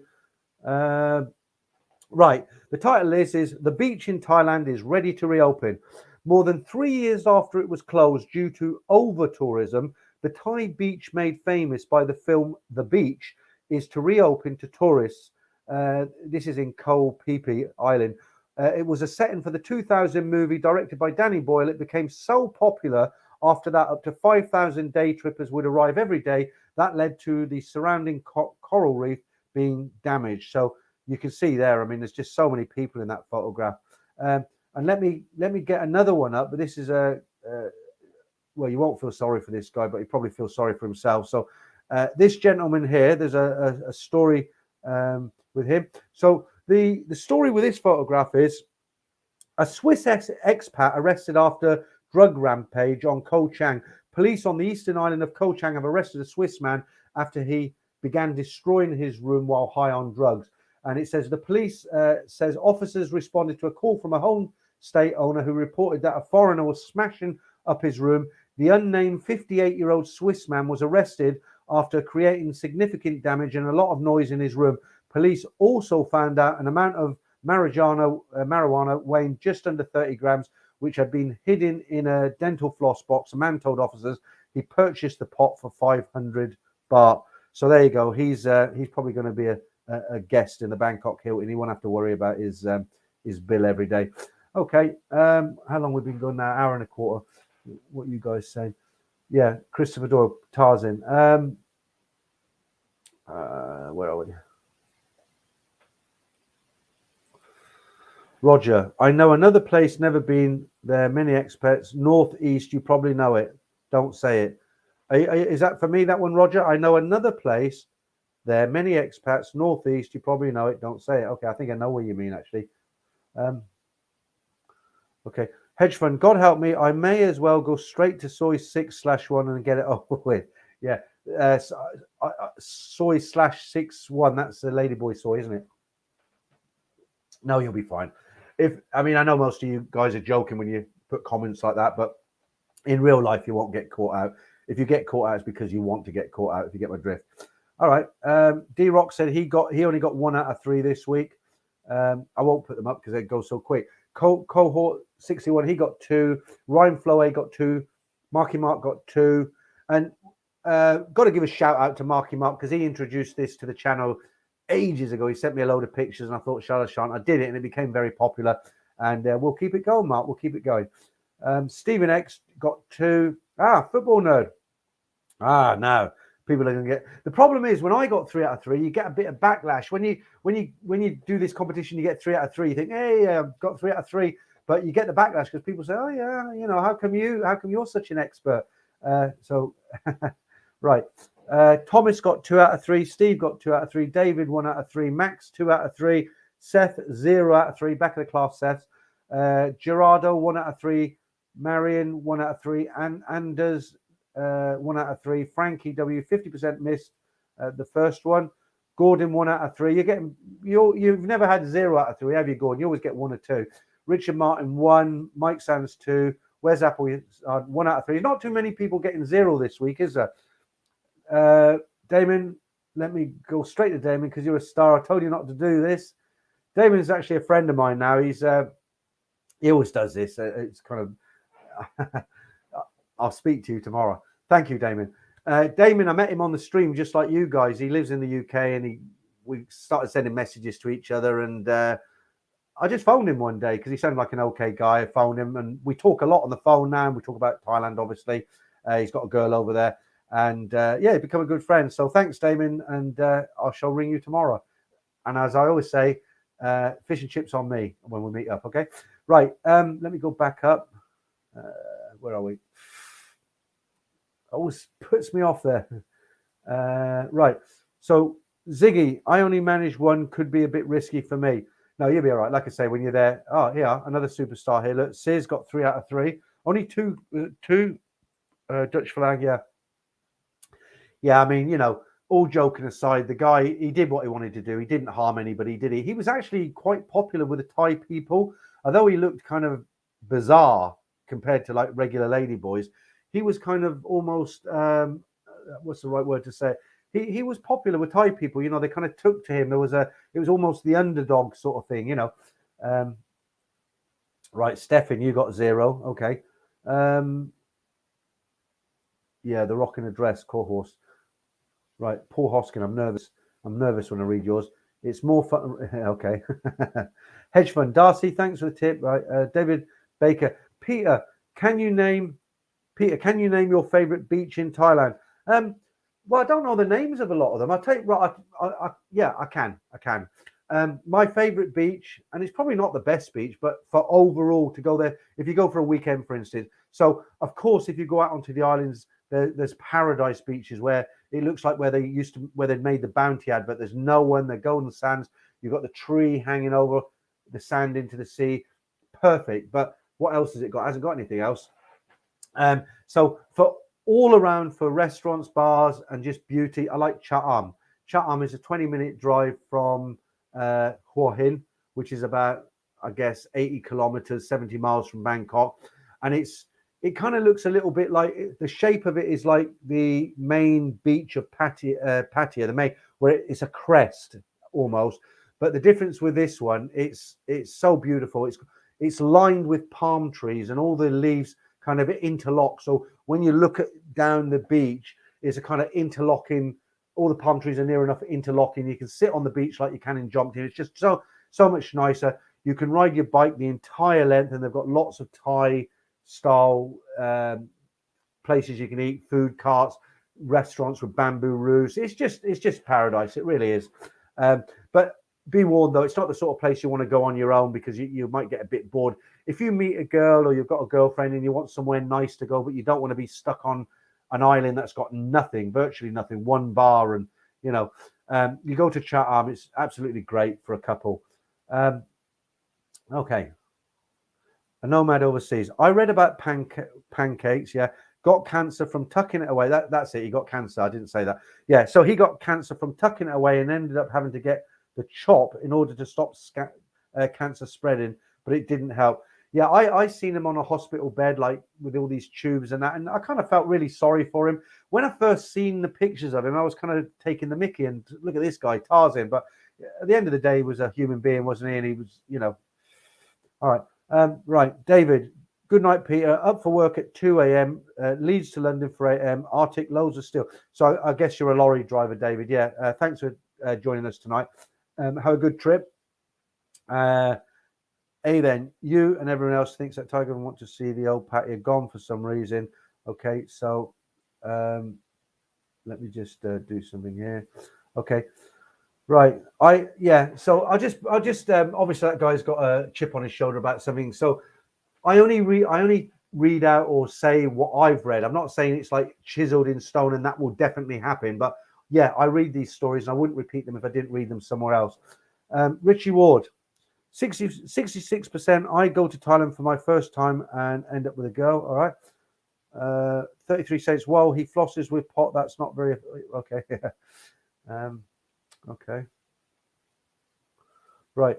Dave Andrew. This guy we all know on Ko Chang, but we cannot talk, but we know him. All right, Dave. Yeah, I got you. Mike Harrington. Do you know any expats who married ladyboys, and how did the relationship pan out? Yeah, actually, that's quite interesting. Let me just have a bit of refreshment here. Right, I don't know if they're actually married. They went through an actual official ceremony, but I've met guys who are in relationships, and I mean serious relationships, like girlfriend, boyfriend, but with ladyboys, and they're couples and they're happy. One guy in particular, he's got a YouTube channel. I used to watch his videos. Honestly, can't remember what his name was, but he's quite a muscular, fit guy. And he actually lived with one, and they were a couple. He opened a bar. He didn't have any hang-ups about knowing that he was having a relationship with a ladyboy. They were a real couple. So yeah, I mean, it's quite. It's something that happens quite a lot in Thailand, because what you'll find is guys who are into this ladyboy thing. If you're into that and you want to look for a partner, you're not going to find. I'm going to say this the right way now. If you go to Thailand, you've got quite a high chance of finding what you're looking for. Let's put it like that. And you'll find a lot of these guys go there looking for that, and they might get burnt a few times, but they do end up in relationships. So in answer to your question, Mike, yes, but whether they're married or not, I don't know. Javier Lopez. Once I was swimming in Maya Beach, and I remember I was surrounded by plastic bottles. That's horrible, isn't it? Yeah. You come across these. There's a lot of that in the Philippines. Just pollution, plastic everywhere. Darcy, we're still talking about the Ladyboys. Darcy Dwyer, 1 out of 3. Tom, 2 out of 3. Joshua Langley, Hedge Fund, 3 out of 3. Yeah, okay. So do you prefer it when we do this competition? Do you prefer it like this, just the 3 cards and it goes all quiet? Or do you prefer the old way where there was, it was a 2-minute video where I can't speak because the video's playing? It's got all that funny ESAM music in the background. Do you prefer that? Or do you prefer the 3 cards? Oh, here's another funny sign I came across. Now, this is genuine. Have a look at this. Only in Thailand you'll find a sign like that. All right.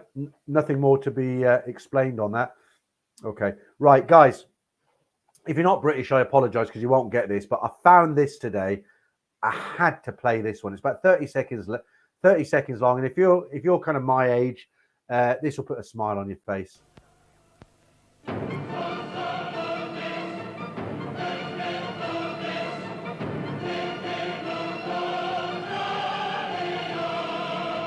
You'll become yourself. You'll find success. Old Spice. The classic fragrance. The mark of a man. The mark of a man. They wouldn't get away with it nowadays, would they? But that was a classic, Old Spice. Mark, thank you for that. Let me put that up and screen it, and we'll do one more of these. Where are we? Right, Mark, $5 contribution. I do appreciate it, Mark. I mean, all you guys, you don't have to give me tips. Of course, everybody likes money. If you do it, thank you. I do like it, but it's not necessary. But it does show me that you guys appreciate what I'm doing.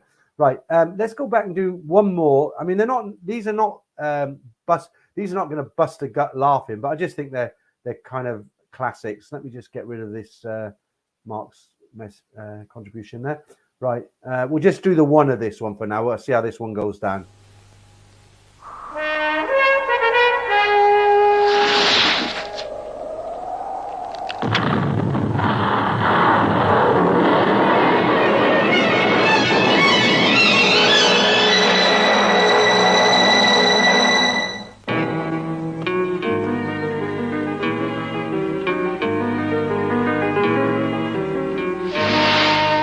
Because the lady loves milk tray. I bet he wears Old Spice. I was just looking at a comment on the other screen then for 33 cents. He says, I'm relaxing, dozing off, and all of a sudden I hear the orchestra, and you've gone. Let me see if I can pick it up on here. Oh, God, I hate it when that happens. When you're reading the comment, it just goes. But he was basically saying he's dozing, relaxing, and all of a sudden he hears this orchestra and something about a real man. There we go. Put that up on screen there. I'm relaxing, dozing off, and all of a sudden, this loud orchestration, the mark of a man. Yeah, they just wouldn't be able to get away with it now, as I keep saying. Darcy Dwyer, milk. That was a milk tray. Where's Appleyard? Sent me a. It was a shame I couldn't use it. He knows why.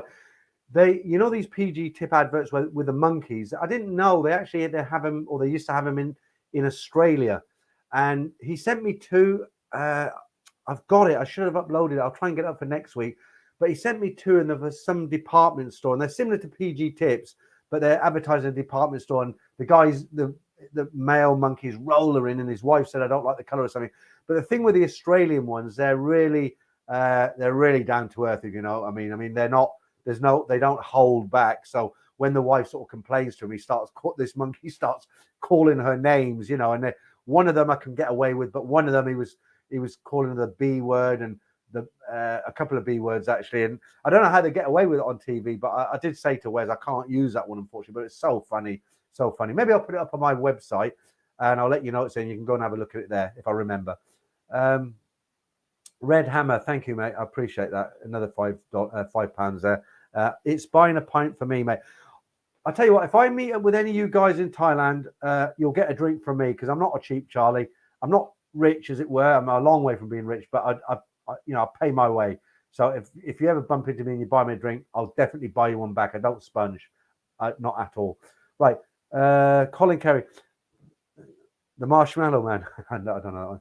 Right, Andy, splash it all over. Boot 33, Henry Cooper.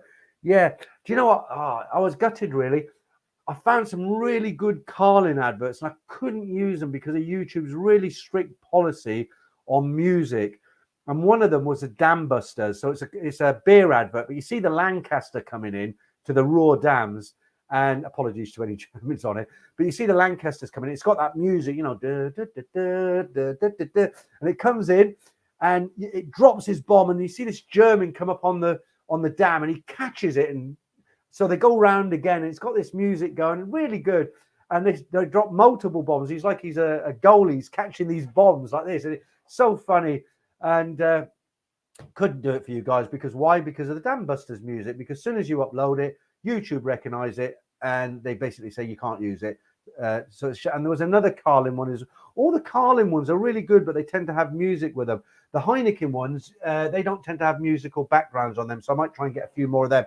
But if there's any of the adverts that you guys can remember that were particularly funny and you'd like to see, let me know. Drop me you can even drop me an email. Let me put my email address up there. If you drop me an email, and I'll go and hunt for them, you know, and hopefully get them up for you. Right, let me just leave that up there for a second more if you want to copy and paste that.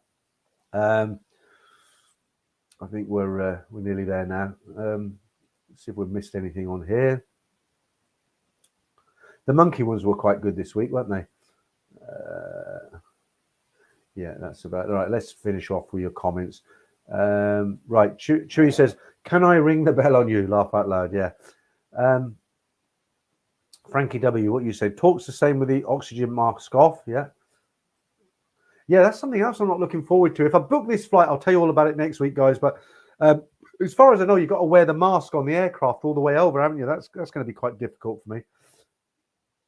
But the good thing about it is, if I've upset anybody with all my talk about bar girl stories, I'll have the mask on. So hopefully, as long as my glasses are off, nobody will recognize me. Because I get you know, these stories I read out, they're other people's stories. I'm not saying anything derogatory about any. Okay, I make the odd video how not to get scammed by bar girls, but I'm just giving. I'm just trying to help guys out for the first time not get scammed. Nothing wrong with that. But then I read out these guys' stories, and people write to me and they leave comments. They say, "Aren't you really worried that when you get there, you're going to get bottled by the bar girls for giving out their secrets? Or, you know, do you think the bar girls have got your picture on the back of the bar, so when you get there, you know, no, not really. I'm not. I'm very respectful with those girls. You know, I always make a point of saying, look, you know, they do what they do. They're not really girlfriend material as such most of the time. I know there's exceptions, but they do what they do. They're nice. They are a lot of fun, aren't they, guys? You know, they go and play Connect Four and have a drink, and they've got a great sense of humor, haven't they? They're good fun. You know, they haven't got chips on their shoulders. Most of them, you go to Patia somewhere and you hang out in these bars. What I like about it is you can go out on your own and have a thoroughly good night. It's not about going back to your hotel with one. You can just go out and drink and have a good night. I've done it with friends as well. So there you go. Right. Yeah. The Smash adverts. That was the one with the Daleks, wasn't it? Yeah. I'll have a look for them. Let me just write that down. Smash. That's it. Instant potatoes. And if you've got any, if you're not from the UK and you've got any funny ones from your country, let me know what they are, and I'll go off and look for them. Is there any others here? Petra, what's this? What about the old oil petrol adverts with their theme? But that's the problem. The theme is going to be the problem. YouTube haven't got a problem with you using advertising and all these videos. You can even share other people's videos a lot of the time. But as soon as you use somebody else's music, thanks, guys, for the generous donations to Peter's Cronenberg Fund. D-Rock, you're my manager now. I'm going to employ you. You know, as soon as this is why you'll see a lot of videos you'll see a lot of guys pre-pandemic, you'll see guys going around the bars in Patia, and what they do, they film around the bars, but there's no music, or they put their own music on.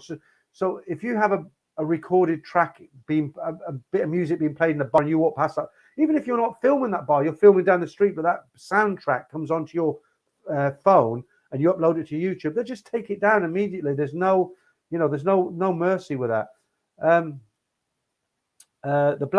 Chris says the black current Tango ad with the Harrier jets. Okay, I don't remember that one. I might have been out of the country. I'll have a look for you, Chris. I can't, they're not all readily available. I spend a lot of time looking for them, so I'll get what I can. Taxi to Lal. What's that? If you eat your meals slowly, you'll get a long mass break. Oh, is that how it works? So if you, obviously you can't eat with your masks on, but they say if you eat your meat, if you if you eat your meal, you can take your mask off. And what you're saying is eat it slowly. All right. 1p at a time. Right, Wes. That happened with an upload I did of a man cave night one night. YouTube restricted it because of the music in the background. Yeah, I've got a friend who, I don't do it now, but I did it for 15 years. I used to fly microlights, or the Americans call them ultralights. They've come a long way on from the old days. You know, mine looked like a regular aeroplane, 2-seater aircraft. I've given it up now because it's a bit boring after 15 years. But I had a friend who used to teach students how to fly them, and he put together a video, some of his students in the air taking off, and it was quite an exciting looking video. And the idea of it was that you watch it and you think, oh, that's good, I wouldn't mind trying that. You phone him up and book a lesson. But he put the soundtrack he put over the top of it, but was by Jerry Halliwell, and I forget the name of the track, but one of the lines, it says, are you ready to fly? Which was perfect. It was a real upbeat track, and it went really well with his video. He took a lot of time to make it, but unfortunately, when he uploaded it, YouTube just said, no, you can't, it's not your music, you know, it's copyright music, and he had to take it down and put something boring on. But yeah, you've got to be really careful with YouTube. That's scary. Are you only going to say Black Mask, Damon? You're not going to mention the other thing you had on the other day? You know what I'm talking about. Right. Andrew, will you create a Discord group and a community similar to Buzzing? No, I don't think so. You see, the thing is, with Trev, he's based in Patia. He's got a bit of a team behind him. And we're friends now, Trevor and I think, I've been on his stream once or twice. He's been on mine twice. Before the stream start, we have a kind of private little stream and we talk what's going on. And so, we're on very, very friendly basis. I like Trevor. There's no bullshit there. But in answer to your question, Andy, the thing is with Trevor, that's kind of like he doesn't have a. I mean, I don't want to be like meow because that's what he said last time. But I've got a job. You see, I only do sort of 3 hours a day to keep me busy. The money's handy, but Trevor has a little bit of a team behind him, and he does YouTube absolutely full time. He's on 3 or 4 times a week, so he puts everything into it. But the problem with me is I'm a one-man band. I don't have anybody to moderate the comments. I do all the research myself. I look after the website, all the memberships, all these things that I've been doing tonight, the stories. I have to go off and troll sometimes 3-4 hours in the afternoon, like on a Friday, to find all these stories. All the adverts, I have to download them, chop them up, take bits out. So I do a lot of work on the channel, but unfortunately, if people suggest, why don't you do this? Why don't you do that? It's just more work. And as much as I love the stories take me 2 full days. And I do mean 2 full days. So people will send me emails. I open the email up, and some of them are very badly written. And it's not because they just can't spell. It's because English isn't their first language. So the way they've written it is, I couldn't read it out like that. So what I've got to do, I've literally got to rewrite that story in a way that people will understand it. And that's really time consuming. And then another guy will send me a good story, but it's just got pure filth in the middle of it. He'll say, I can't give you an example. Let me try and say it in a clean way. We went into one bar and these 2 old guys were there. And one guy put 100 baht on the bar and he said, I'll give you this 100 baht if you, I can't say it, if you play a flute, if you know what I mean, in this bar, right?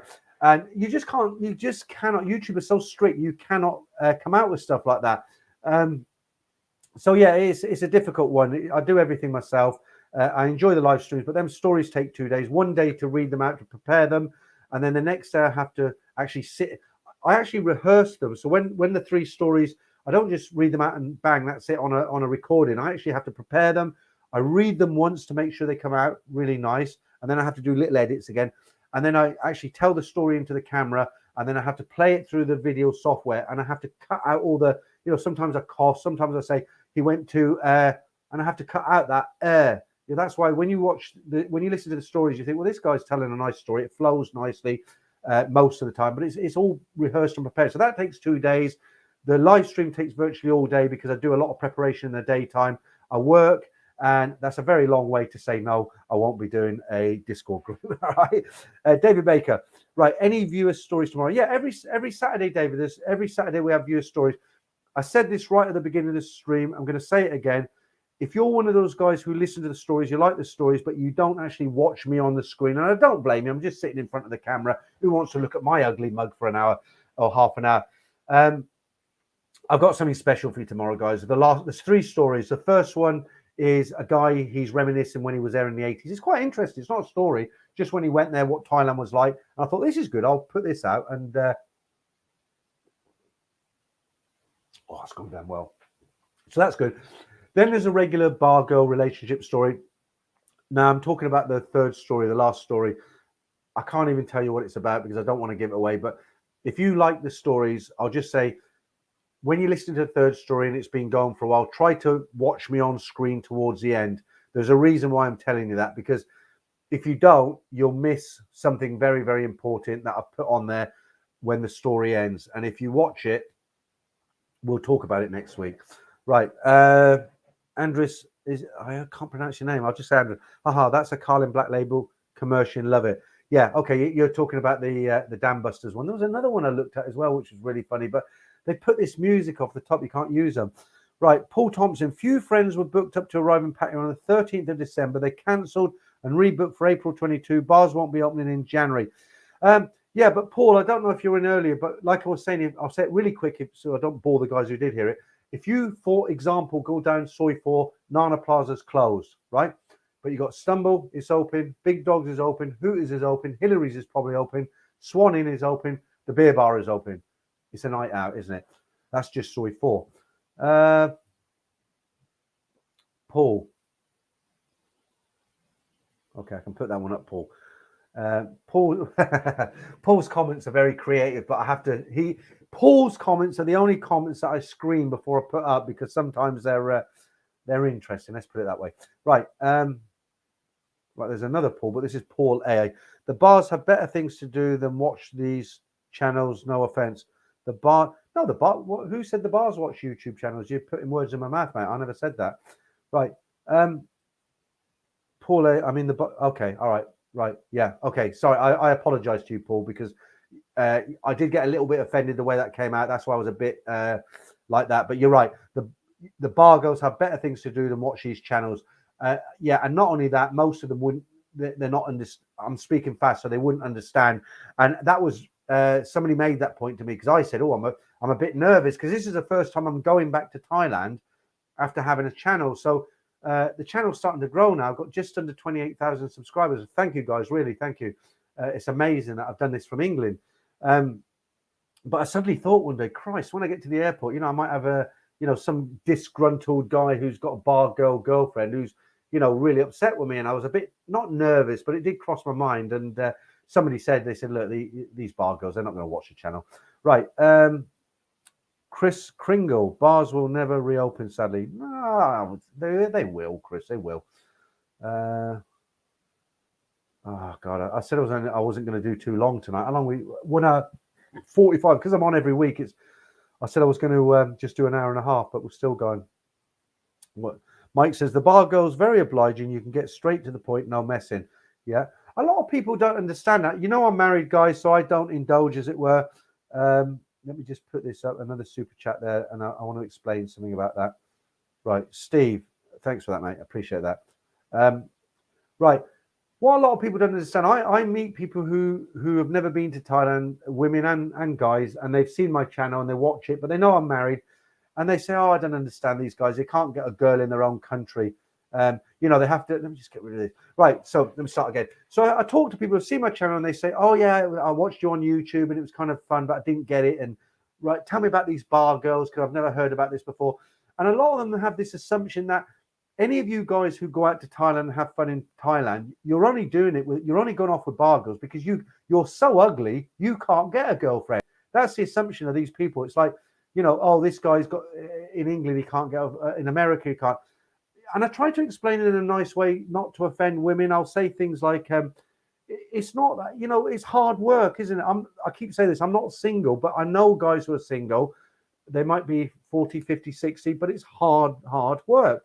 And it's not that they're total mongers or I try to explain to them in a way like, look, you go over there, there's no hassles, there's no hang-ups, but these guys, they're not, if they really wanted to get a girl in their own country, of course they could get it, but they don't want to put the work in because they just get fed up of it. I think I'll leave it there. I'm digging myself a deep grave here.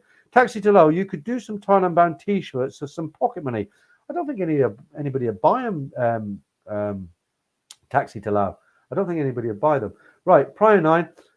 You have to go in disguise to the airport like a celebrity. No, but you know what? I'm really glad because, right, you guys have only seen me with glasses on. I look different when I take the glass off, and I'm going to have a mask. So when I'm in the airport, I can take the glass off, put the mask on.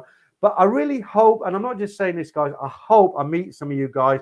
If somebody comes up to me in the airport, I always go to the bar. When I go there, I go straight to it changes names, but there's there used to be a bar called Shakespeare in Heathrow. I think that's gone.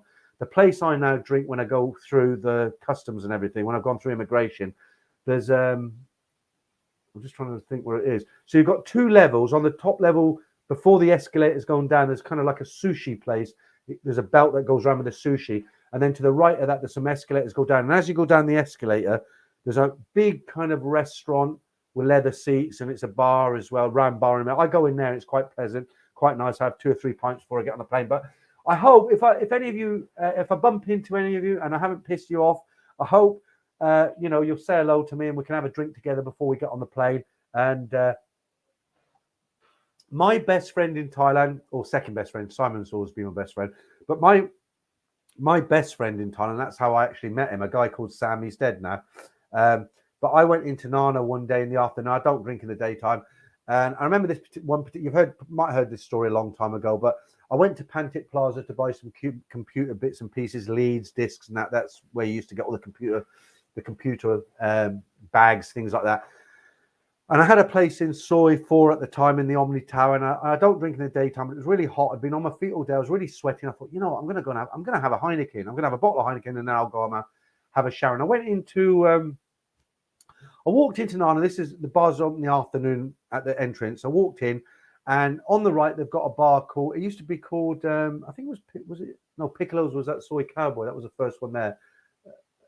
Opposite, as you walk in, the first bar on the right, I forget what it's called. Lucky Luke's. I think it's Lucky Luke's.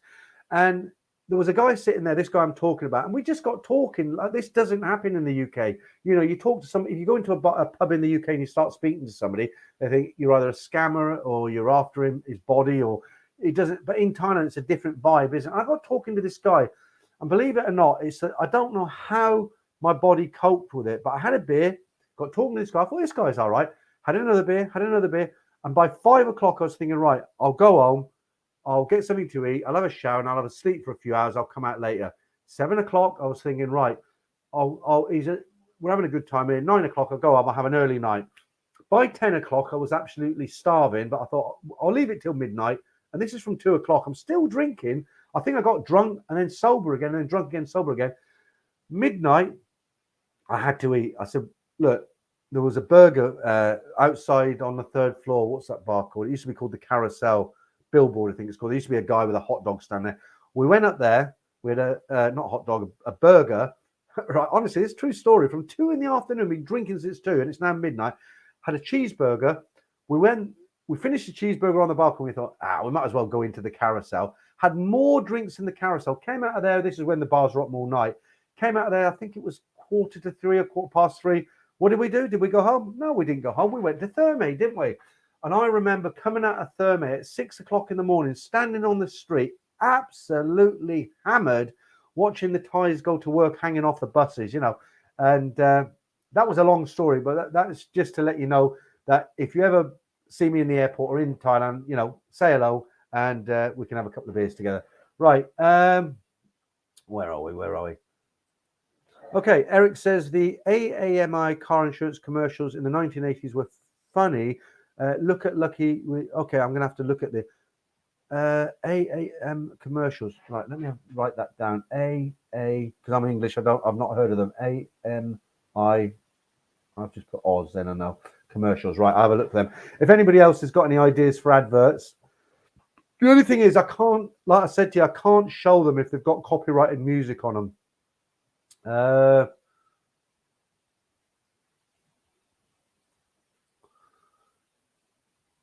Yeah. Believe it or not, I hadn't actually seen that commercial before, the Carlin one, because my background is the hotels, as I've said to you before, and I spent 28 years away from England.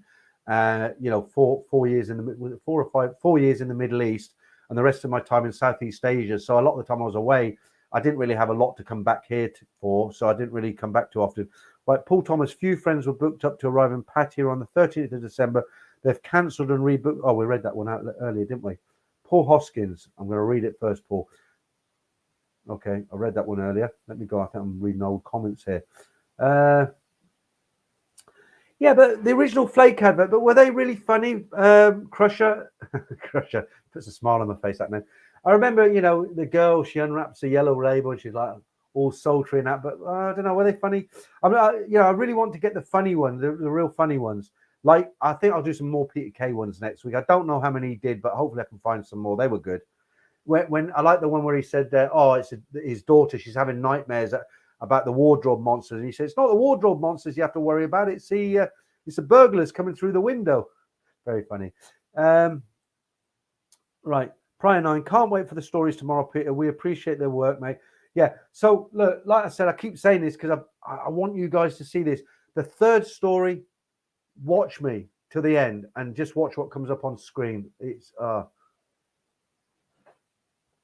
tell you what, I had to do that video probably. The end of that video, the last 3 minutes, I had to make that video. I'm not exaggerating, 10 times, 12 times. I had to keep doing it over and over. I just couldn't get it out. Right. Damien, ouch, Peter, I don't know what you are saying. Are you?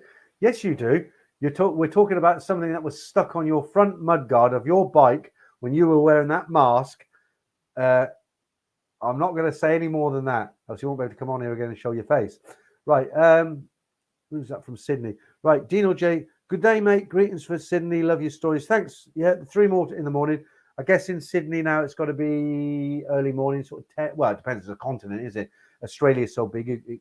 I'm guessing it's morning somewhere where you are. Steve says, I appreciate your canning your.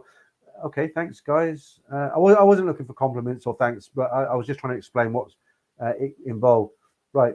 I'll put that one up already. Let me go to some new comments. Right, Javier Lopez, Thailand Bound is a vintage channel. You're a trooper here. No, it's not a vintage channel. You know what's really weird? I've said this more than a few times as well. I hear all these stories about, guys in Thailand are running out of content. They don't know what to make videos about.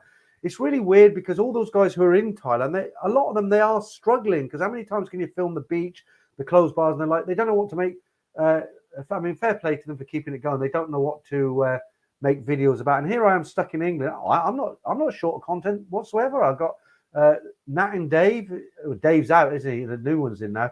Simon does the Nat and I forget the name of the new guy, the taxi driver. Poor old Dave. He's out. Dave, don't you feel sorry for Dave from Dave and Nat? He's out now. He's had his money. He's gone. Typical. Right. Dave's out and the new guy's in. Taxi to Lao. You could do some Thailand back. Oh, we did that one as well. And why am I showing these old comments again? Born Survivor says the assumption is wrong, as I have had many girlfriends, but I like them all. Yeah, okay, yeah, good point. So that's on the what I was saying earlier about people who have mostly never been to Thailand, where they're saying, oh, you know, these guys, they can't get girls in their own countries. That's why, you know, you guys are so ugly, you can't get girls where you come from. Yeah, not true at all, you know, and that's a good point. The assumption is wrong. I've had many girlfriends, but I like the Monga lifestyle. So what you're basically saying there, you're not like a maniac. And I don't want to say the word maniac. It's just you like to go out there, have a good time, and it's easy. You can have whatever you want, can't you? Right, all you can eat buffet is what I'm trying to say. Right, Shane Old Traveller, I can't stop Melbourne women from trying their luck, but I prefer Thailand. Well, you can't. Oh, well, you must be a good-looking dude then, because the last time a woman tried their luck with me, I think the Antiques Roadshow was hanging around. Right.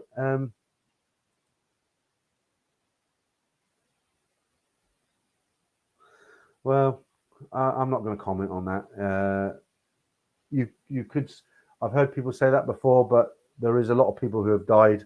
I have a friend who is married. She's a woman friend. I've got to say it the right way now. So you're going to think he's having an affair with someone. I'm not. It's just someone I work with. Her husband is a doctor, and the hospital where they put these people on the ventilators was full, and then it went really quiet, and then it went full again. And the reason it went full a second time is not with English people; it's the East Europeans who Nothing against East Europeans. I'm just stating a fact. A lot of them, it's in their beliefs that they don't want to take these vaccines because they've watched things on Facebooks and things, and they're the people who are in the hospital. So I don't know. I've had my 2 jabs and I've got a 3rd booster jab next week. Andrew, are we still going? Right. And Andy David, I was once told by a bar girl that people say if you go to Patia, then you have not been to the real Thailand. But if you don't go to Patia, then you've not been to Thailand. Yeah, I get a lot of people because of what, I because of the sort of style of this channel. I'm married. I'm not a sexpat, but I do get involved in all this kind of relationship stuff, and I do enjoy it and giving advice and stuff. And yeah, I mean, I do get guys come on, they leave comments. You don't see them because I delete them because they're stupid, silly things. Like people will leave a comment and they'll say, absolutely disgusting. You're just training new sexpats, or, you should be ashamed of yourself. How can you look yourself in the mirror? I mean, one guy wrote to me and said, how can you sleep at night? I wrote back to him. I said, very well. I've got a memory foam mattress. I sleep like a baby. But I do get this stupid stuff. And, some guys will write to me and say, oh, you don't know the real Thailand. You're just talking about Patia. That's not the real Thailand. And I do know the real Thailand because I used to go to Patia. I love Patia. There's nothing wrong with Patia. I had a good time. But I didn't spend 28 years in Patia. I've been to a lot of places. I lived 2 years in Konkan in Isan. I worked there. And I've been all over Thailand. But it doesn't mean, these people point the dirty finger. Let's move on. I mean, you know what I'm trying to say. Marky Mark, make sure you're not wearing khaki when you go to the airport, otherwise you'll have to fend off the women. Khaki? Why khaki? Okay, I got you. Right. Cadbury's chocolate ad with a gorilla. Do I remember that one? Yeah, I remember that one. That's a gorilla was sitting there eating Cadbury's chocolates. I'll try and look for that one. Best stick to Old Spice. Yeah. Hang on. Oh, I nearly done that, guys. How long we got? Nearly 2 hours again. I got to take my daughter to work in the morning. But I do enjoy these streams. Honestly, I get carried away. I mean, I start off with a program. When I begin the stream, I say, right, here's the stories, here's the adverts. We'll talk about this. We'll do this, and I do keep to a bit of a schedule. And then I have a couple of beers. It goes past the time I'm supposed to hang up, and I just keep yakking about nothing. Right. Colin Kelly says Brute adverts or Hartley ads. Okay, yeah, make a note of all these. I can go back through this stream tomorrow and Frankie W. These people that think Movid is a scam need their heads read. Yeah, I'm not going to comment on it, but I know where you're coming from. All right. Just whizzing through your comments now before I go. Right, 33 says, I fall asleep effortlessly and easily became I am pure at heart. All right. Dutch Falang. Peter is literally bringing professionals in for rehabilitation. I like that, of mongers, and they still think he is recruiting new mongers. Yeah, exactly. You're gonna get flack, aren't you? Somebody said to me a few weeks ago, because I used to get hung up on it. I had 3 videos on the channel where there's still one on there. I need to take it down, but I did a series of 3 videos where I was defending everything I said, everything I did, because I was new to it. It's when I had 100 subscribers, and people would write things to me, and I'd make a video about it. I said, no, that's not true. I don't do this. I don't do that. The reason I'm doing, there's one on there. It's called Why Do People Hate My Chat? I can't remember. And I thought, why do I need to worry about this? And I deleted them videos, but there's still one up there. It's a picture of a girl. There's a white wall behind her, and she's doing this into the screen. I try and explain myself, but somebody said to me a long time ago. They said, look, if you start getting real numbers, if you start getting people watching you, people are going to crawl out the woodwork and call you a sex pack, call you an idiot, call you a, Yeah, we did that one last week. Skid marks. Chinzano with a great late Leonard Rossiter. Yeah, I might try and look for the Concord one, because last week was a ski resort. He's really good, isn't he? Is he still alive? I liked his Reggie Perrin. Do you remember that one? That was a good one. Right. Darcy, Peter, can you play the Roll Elephant advert? It's hilarious. The Roll advert elephant. Which one is that? I don't know that one. Roll advert. I missed a lot of these because I wasn't in the country. Right. T.Y. Draper. What I suggest is to go to all places in Thailand, rural areas and touristy places, meet real people and culture, and also the bar areas to see all the aspects make it a fun trip. Right. Some people won't like me saying this, but it's a true fact of life about Thailand. I know a lot of guys who don't want to go and see beaches. They don't want to go and see the Grand Palace. They don't want to visit national parks. They don't want to ride elephants. They don't want to go to the snake farm. You get the picture, right? I know a lot of guys, their idea of perfect holiday is get on the plane, land at the airport in Bangkok, have a night out in Soy Cowboy or Nana Plaza, get the taxi the next day down to Patia, go to the bars, drinking all night, entertaining the ladies, sleep till lunchtime, have a damn big fry-up breakfast, little stroll around some mall, and then an ice cream at 3 o'clock, and then do it all again.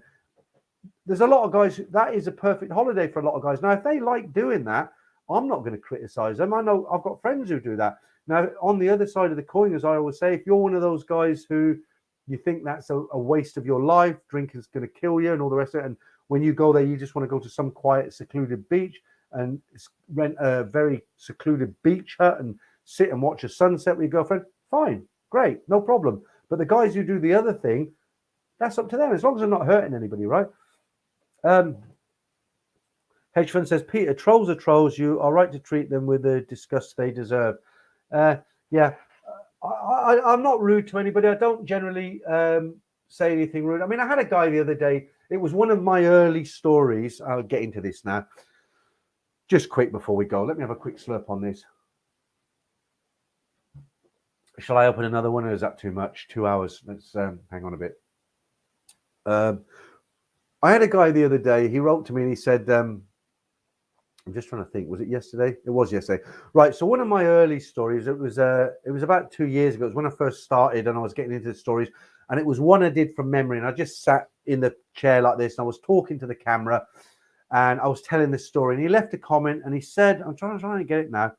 He just put, "You are the most boring wanker I've ever come across on YouTube.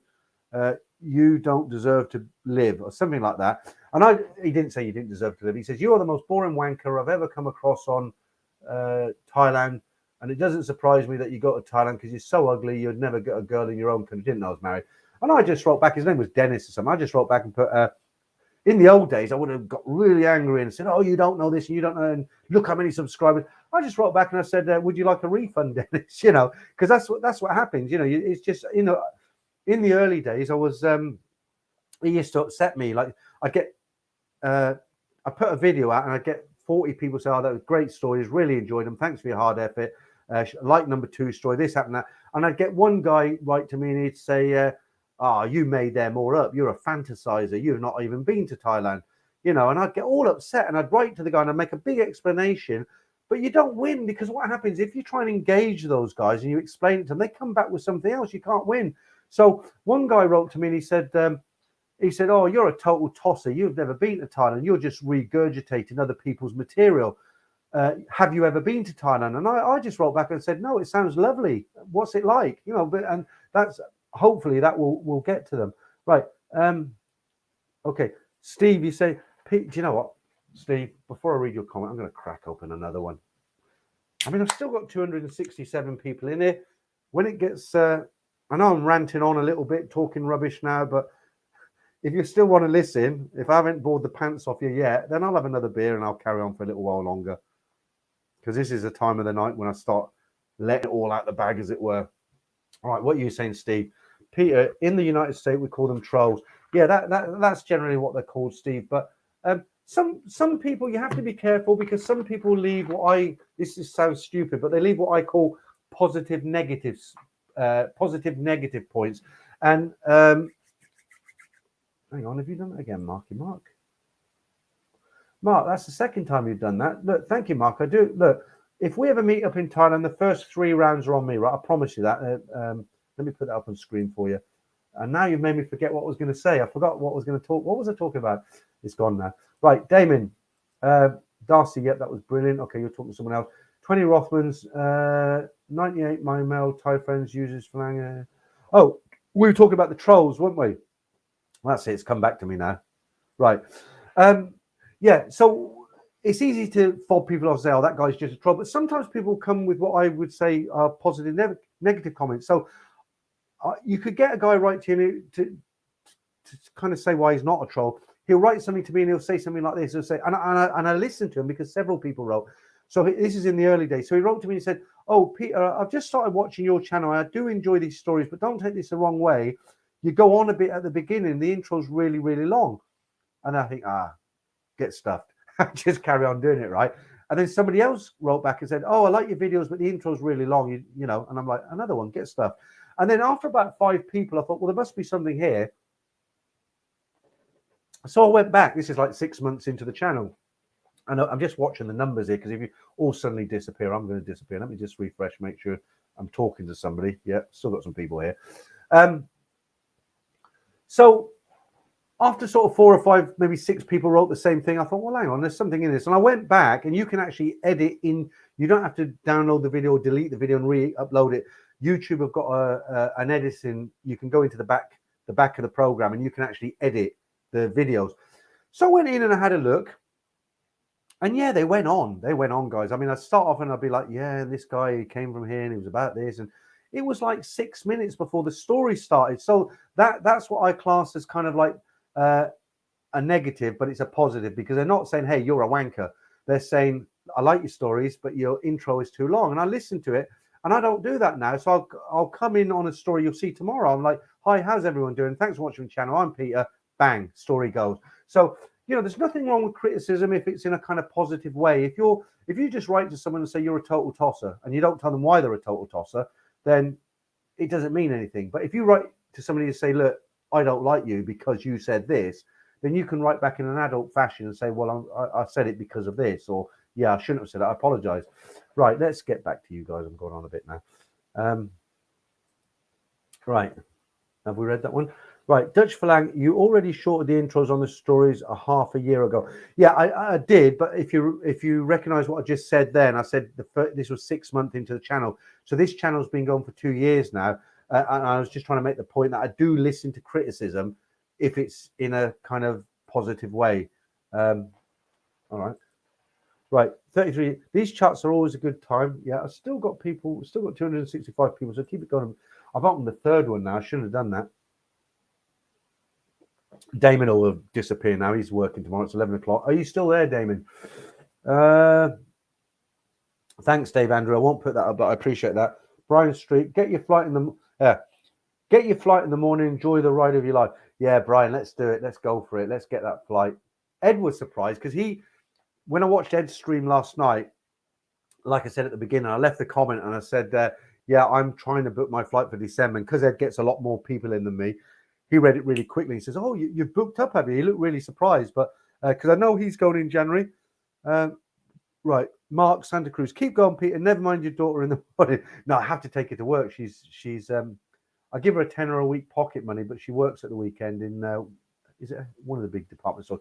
I tell you what, though, guys, I'll keep it going for a bit longer, but I've got to use the bathroom. So what can I put on when I go to the bathroom? I'm going to have to put this on. I'll be 1 minute, I promise.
Right, it's really interesting watching the numbers, you know, because I see who comes in and who goes out. I can see the old face going a bit red now. What's that, Damon? Peter, going for a quick... Yeah, okay. Yeah, you're right. You're absolutely right, Damon. Going for a quick... I did. Well, I've been going now for over 2 hours. I mean, and I'm drinking as well, so I had to go.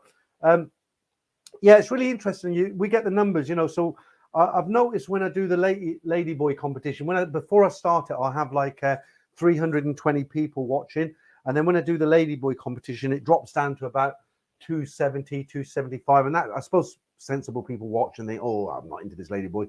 And then the numbers creep up again. And I just went to the toilet and about 30 people disappeared. So they're kind of impatient, aren't they? Right. Taxi to Lao. Does anybody follow Biking 360? Nice channel. Guy based in Karat and does cycling trips. He does the Mekong Hong Song. I haven't personally seen his channel. There's a lot of good YouTubers in Thailand. It's not all about bars and bar girls, is it? Does anybody? We've just done that one. Right. Scoot Airlines are apparently, we've done that earlier. Yeah, they're doing it 23rd of December. Yeah, they're run by Singapore Airlines. That's their budget airline. Right. Any news on the bars opening in Patia? Yeah, they're not. They say 15th of January, but I think when it gets to the 15th of January, they're going to say, oh no, it's too dangerous. We're going to open in March now. Right. God, I'm getting cold here. Let me put this fire on. Okay. What? Right. So we say that's a crap hotel. I don't know who you're talking to.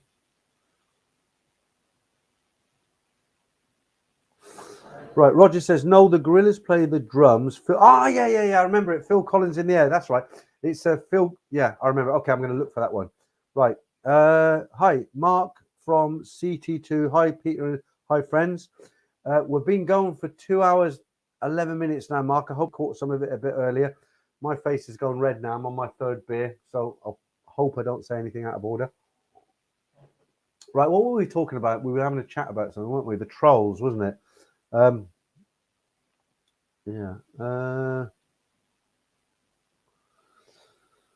Yeah, absolutely. Wes, better out than in. Right, Thomas Morrison. What about the Leonard Rosser and John Collin advert?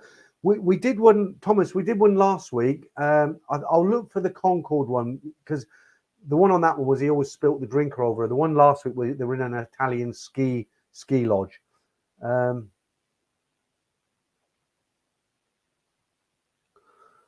Right, okay, Paul, I'll put that. How many beers is a good night out? Depends if you're a drinker or not, isn't it? How many beers is a good night out? For me, it used to be, well, I can't put a number on it because I can't go out and just drink beer. But on the other side, I can't go out and just drink shorts because what happens if I go out and drink just shorts, I get really drunk quite quickly. And if I go out and drink beers, I get bloated and I don't enjoy it. So the way I used to do it, I'd start off on, when I went out, I'd go out and I'd have maybe 3 bottles of Heineken. Then I'd have a whiskey soda or a vodka tonic. And then I go back to 1 beer, then I have vodka tonic. So alternate it, and that kind of worked for me. David Baker, Peter, where was your most memorable meal in Thailand? That's so hard, David, because I spent many years in Thailand, and do you know what? I can actually answer that because when I was just about to give you a big story about I've been there so many years, I lived there, and I had Thai food's great, and I was going to do this big speech, but you know what? I can remember that because. Somebody left. I watched a YouTube channel the other day, and somebody was talking about Thai food, and they said, "You know what?" Somebody else came in. They said, "You know what? Yeah, Thai food's great, but the foreign food, like English pubs or Irish pubs or Italian, German, the food that you can get in Bangkok from foreign places is often better than where you've actually come from." And I do remember a lot of good food in Thailand, a lot. But one place that sticks out in my mind that I used to go to once a week with friends, and I really liked it, and it does stick out, is I can't remember the soy it's on, but it's called B Otto, and it's kind of around soy 33, and it's a German steak plate or a German restaurant, but they used to do a big thick steak with French fries or chips, whatever you want to call them, and it was just you might look at it and think, well, what's the big deal about a steak and chips? But it was perfect. I mean, the way it came out was just absolutely perfect for me. And that sticks out in my mind. But there's so many good places. You go to one of the Holiday Inns near Siam Square. I think on a Thursday they do an Indian buffet. Some of these 5-star hotels, you can get certain deals. You go and you have seafood. You go if you go a bit later, a bit earlier, then you can get deals. One thing about Thailand, like people have never been to Thailand, they say, "What? Tell us a few good things about Thailand." I can't say, rent a bar girl. What I'll say to them is food, it's fantastic. Right.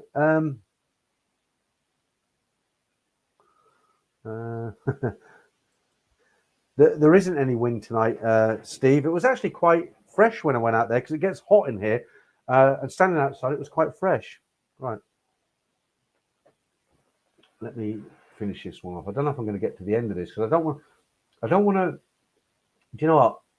I haven't got any more material to show you now. I'm just chatting away. So if you get bored, I understand. I watched a famous, not famous. I watched a Thai-based YouTuber about 2 months ago, and he's got a lot of subscribers. I'm talking a lot. And this guy got pissed on screen. It was like people were like, he was like, "Should I have another beer? Should I have another beer?" And people were sending him money saying, "Yeah, have a bit." And he was just walking around, and he's quite a sensible guy, and he's a big YouTuber. And I don't know why I happened to catch this guy. And he was walking around, he was drinking, and I was watching him and I'm thinking, I'm not going to tell you who he was, right? And I'm not going to be derogatory, but he makes really sensible videos. He's done a lot of good things for the Thai people during the pandemic, and he's got a lot of subscribers. And he was getting pissed, and he was walking around, and people were saying, "Yeah, get another beer." And he was going into 7-Eleven pissed, getting another beer, drinking it. And it was just a freak show. It was literally a freak show. And I tried to show somebody the following morning. I said, "You want to see this guy? I don't know what's happened to him. He's got such a good channel. He does such good things. He's got such a lot of subscribers. Watch this." And the video was gone. So obviously he's looked at it in the morning and thought, "Jesus Christ," and he's deleted it. But what can I say? I'm not. I won't say who it was. Damon, what are you saying now? Right, you're talking to other people. It's your bedtime, Damon. You're working tomorrow, aren't you? You're normally like this sort of time of night. You're off. Right. What's it? Bride Street. Wonder Bra advert. Phil Collins worth her playing the drum. Yeah, I don't remember that one. I remember the 8 one playing the drums. Not that one. Frankie W. Singer and Bacardi breezes to break it up a bit. Yeah, the problem is, Frankie, there's a lot of sugar in them drinks. And I was diabetic too, but it was self-inflicted. I'm not going to start going on about the diet again, but if you're diabetic 1, you can't do anything about that. You're born with it. But diabetic 2, it's when you're overweight. You get overweight, you get diabetic 2, and you can go on to medicine and for years. But what I decided to do was lose the weight. I lost the weight and put it back on. Now I've lost it again. But that last time I went to the doctors and they did a blood test on me when I'd lost the weight. And they said, "Well, if you came in here now, we wouldn't class you as diabetic." But back to your comment there, Singer and Bacardi breezers to break it up a bit.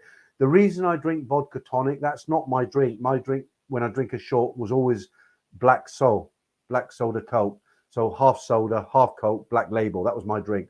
But I had to give it up because the Coca-Cola, it's got so much sugar in it.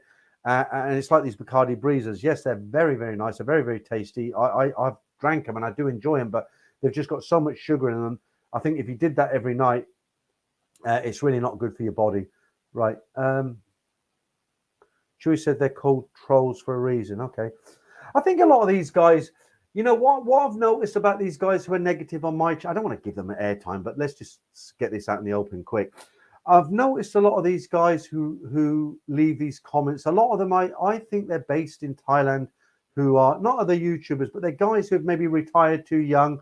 They've gone out there and they see they live in not the best conditions. They're living on a real tight budget. And maybe when they see the tourists, the 2-week millionaire, I'm a 2-week millionaire, right? So you go out there, you've been saving, you work in the UK, you go out there, you splash your cash, ring the bell, tips all round, no problem. You got money and you're going to go back, right? And earn some more. And these guys are living out there. Maybe they retired too young.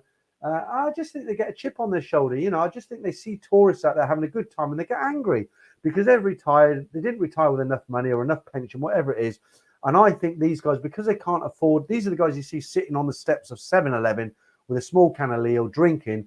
And do you know what happened to me one time? What soy was it now? I think it was soy 7, soy 8. When you're walking from soy 4 towards the SkyTrain, the Nana station, the soy on the right, you can see Nana station on the right. It's where the Italian restaurant is. Damon stays down. I can't remember which number it is, but it doesn't matter what number it is.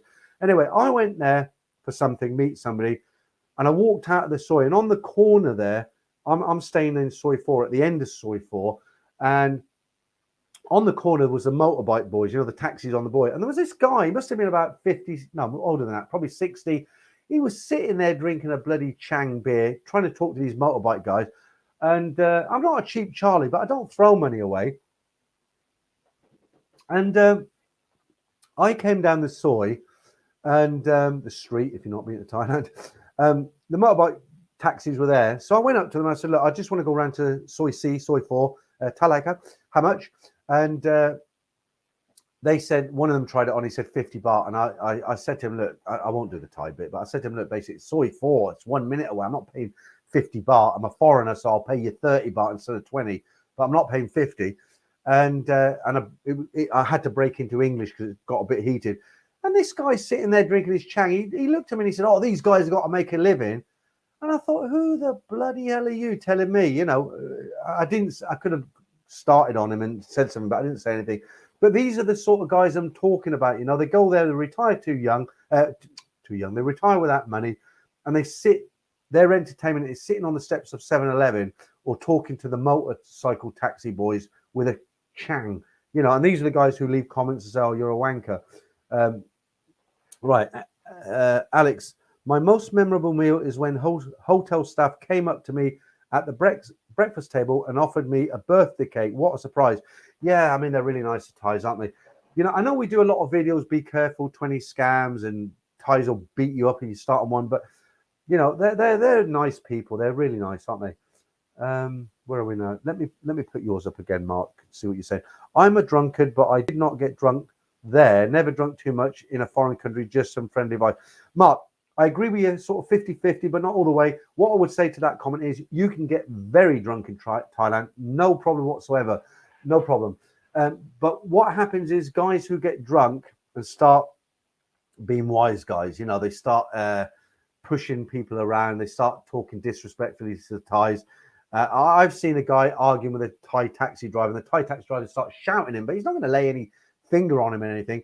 And the guy, he's had too much drink. What does he do? He pushes him, and that's it. All hell breaks loose. All his mates jump in, and he gets a kick in. So you can get drunk. You just got to make sure you respect people. Where's Appleyard again? Best meal I've had. We've got a bit of a theme going on here now, haven't we? The best meal. So that's fine. Let's go with this one. So Wes says, best meal I've had was at I can't pronounce that, in Patong Beach, just at the base of the infamous Patpong Hill. Okay. Yeah. 8 a.m. breakfast on soy lanky life. So do you know what, Frankie, I never get up for breakfast, honestly.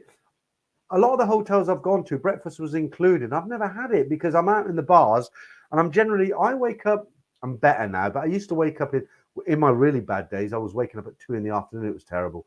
My wife went back to South Korea, and I was like I had the hours of a hooker. But now, if I go for a vacation, because I do like the bar scene, I'm going to put my hands up. I'm not a national park man. I'm not a palace visitor. You know, I'm not into tours, going out on, you know, I'm not that sort of tourist. When I go there, I like going around the bars. I like meeting people. I like the that scene. And I'm not in a hurry to go home. And I get up maybe 11:30 slowly. And then I'll have a coffee, go down for something to eat about 1 o'clock, and then start my day from there. But each to his own, right? Okay. Andy says, I've been watching you from the beginning. Thank you, Andy. Appreciate that. And way back then, I told you not to be so sensitive. You're doing well. I don't remember you personally saying this to me, but I do remember sort of people saying things like this. I've been watching you from the beginning, and way back then, I told you not to be so sensitive. You're doing well, mate. And I can see your confidence growing, especially when getting mentioned on others. Yeah, Andy, you're right. So what happens is, you know, I'm not a wait for that word.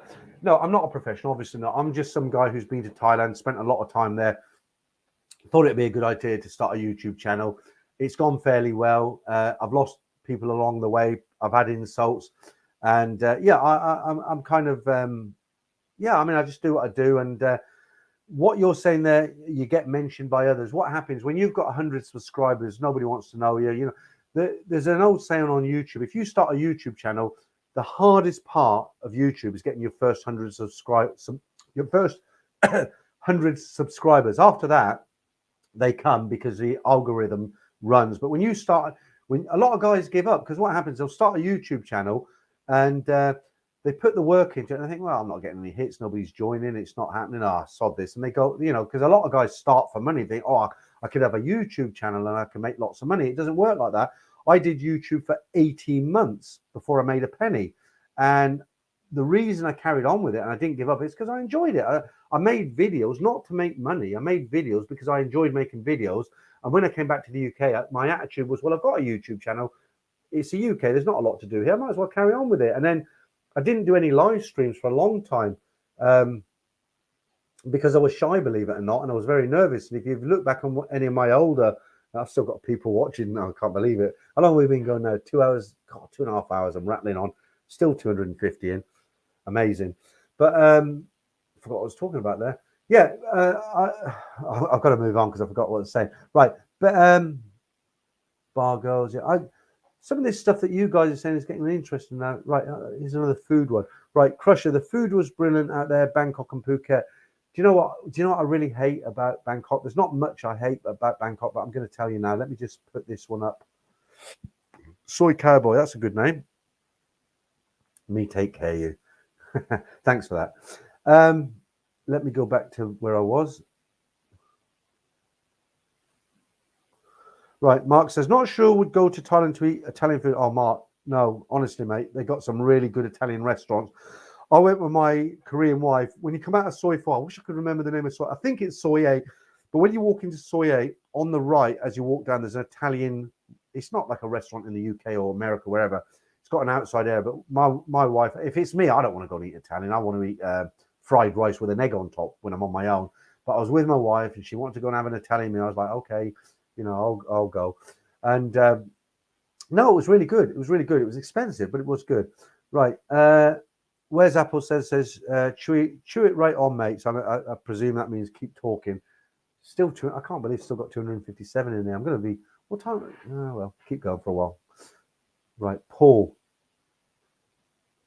Right, what are you saying there, Paul? That's the bloke who was picking on you, Peter. Who was picking on me? Right, David. Hey, Peter, have you decided on the hotel in Bangkok? Yeah, I have. I have decided because it's on recommendation, but I'm not going to tell you until I've booked it. Okay, I'm being selfish now. Right, Mark, thank you, mate, for that. I do appreciate it. Another $5 coming in there, and there's another one there as well. I'll just leave that for a few seconds because sometimes, God, it's got cold again. Sometimes people say I take the comments off too quick. So, Mark, thanks for that. I appreciate that.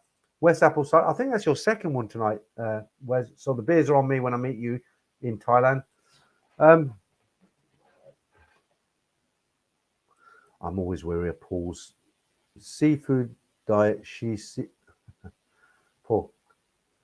Damien, I'm going to give you a refund tomorrow. That's your third super chat, $4.49. Why are you not in bed? Why are you not in bed? I wish I could see. I'm going to bring you on here one week with a mask. Damien, you see Damien on screen now. He's just a subscriber. He's a member, and I met him on the channel, and we became friends. But we talk. I've got to be careful. I'm not going to tell people what the photos you sent me the other day. But actually, it must be going okay at the moment, Damien, because you're still here, and I know you're working tomorrow, and it's quite late now. It's 11:30. Normally, you say you go to bed at 11. You're still here, so cheers for that. Right. What else? Let's see. Right. Andy, Peter, I was referring to being recognized by bigger YouTubers. They admire your content. Okay. I'd actually forgotten what I was talking about. It's called old age, Andy. So I'll carry on with that. Thanks for the reminder. Right. So what happens? I kind of went off track a little bit there. What I was trying to say to you. So I understood exactly what you said, Andy. So what happens is when you've got a YouTube channel and you start and you've got 1,000 subscribers, it's hard to get to 1,000, 2,000 subscribers. People don't really recognize you. You've got your own little channel. You might get your own little following. I've got guys who have been with me since the beginning and followed the kind of channel. But when you hit a certain number, people start to recognize you and they start to think, hey, who's this guy? Now, obviously, some YouTubers who are big YouTubers and they're based in Thailand, they've seen this channel and thought, well, hang on, what's this guy doing? Because he's in England and he's got these big subscriber count. It's not huge, but it's not small. So the Nat and Dave cartoons kind of pushed me quite a bit, and I had people copy them. Not very well, but it's quite the Nat and Dave animations. They're made with software, but it's quite complicated. Simon makes them for me. You basically have to write a script. So then, although those videos are only 6 to 8 minutes long, the Nat and Dave, they're really entertaining. So it works like this. So he has to come up with a story, right? What's going to happen to Nat this time? Okay, she's going to go to English, she's going to meet this guy, this is going to happen, they're going to blah, blah, blah. So he has to write that out like a proper script, like it was going on the TV or something, right? And then what he has to do, he has to, Nat, the lady who does the Nat talkovers, he has to sort of say, right, she's saying this, this, this, and this. He gets her to say it 3 times each one so he can pick the nicest one. Then sometimes I've done a voice in, you know, she'll come into the bar, say, hi, Peter, and I'll say, hi, Nat, how you doing? So he has to capture my voice. And then he has to put it all together. So it's very, very time consuming. But that's a big kind of contribution towards the channel.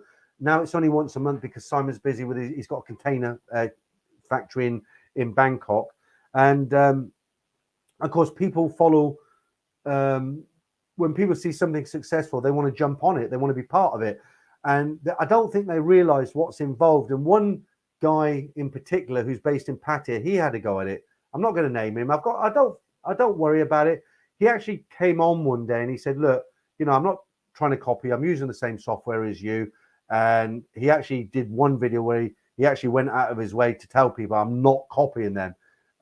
So we, you know, I appreciate that. Fair play to the guy. But some other people have tried it. It's not easy. And there you go. What else can I say? You know, when you get a certain, this is why the subscriber count goes up, and then people notice you. But I think that's what I'm trying to say. That people notice you when you get high. But thanks for your comment. I do appreciate it. Right, Mark. YouTube starts off as a hobby, then you make money. Right. Okay. Let me just tell you something about that, Mark. Oh, got to knock it on the head soon, guys. It's getting late. Right. You'll find that most of the successful YouTubers, they do it out of a passion. So if a guy goes on and thinks, right, let's do a YouTube channel and make loads of money, those guys aren't successful because they're not patient, because they're doing it for money. So they start and they think, oh, why aren't people subscribing? Why aren't they making money? And they give up. The guys who like doing it, like me, I'm sitting here drinking 3 beers. Okay, you could argue and say, yeah, but you're doing it because you're getting all them super chats. Yeah, I mean, I like money. Everybody likes money, but that's not why I'm doing it. If I got no super chats tonight, I'm quite happy that I've been here talking to you. And you'll find the guys who do it out of a passion. They're the guys who sort of have successful channels. Right. Forget about me. Let's talk about you guys. Did we put this one up, Roger? I enjoyed the big seafood restaurant on Beach Road. Yeah, that's quite expensive though. You can get that kind of same seafood without going to somewhere like that. Are you talking about the one on Walking Street where you walk out onto the pier? It's very nice, but you'll pay something like, I don't know, 2,500 baht for 2 people. You can get just as nice seafood, but a lot cheaper. But I suppose you're paying for the ambience. Eric, hey Peter, let's have an all-nighter tonight. Oh, I couldn't go all night. I feel like, look at I'm red now. I've changed color about 3 times. I started off like with a yellow haze, then I went white, and now I'm red. And I've got to wake up to take my daughter to work in the morning. Paul Hoskin. No, I'm not putting that up, Paul. Sorry. Taxi Delau. Right. Taxi drivers, only guys I've had trouble with in Bangkok, but the motorcycle taxis, I always tip them to. You know, look, if you've never been to Thailand before, and I'm guessing most of you guys have, sometimes you guys will leave comments saying, no, that's not right what you're saying. I don't agree with that. I know I'm being ripped off to a point by the motorcycle taxis at the end of Soi 4. So the hotel I stay in, it's at the other end to where Nana is. You got the last building on Soi 4 is a tobacco factory, believe it or not. It's called the excuse me, did you hear that? It's called the Tobacco Monopoly. My hotel is right next there, right next to there. Now, I know for a fact a Thai person getting on the back of one of those motorcycles where the McDonald's and the petrol station is, where they're all there, come out of Nana, just there.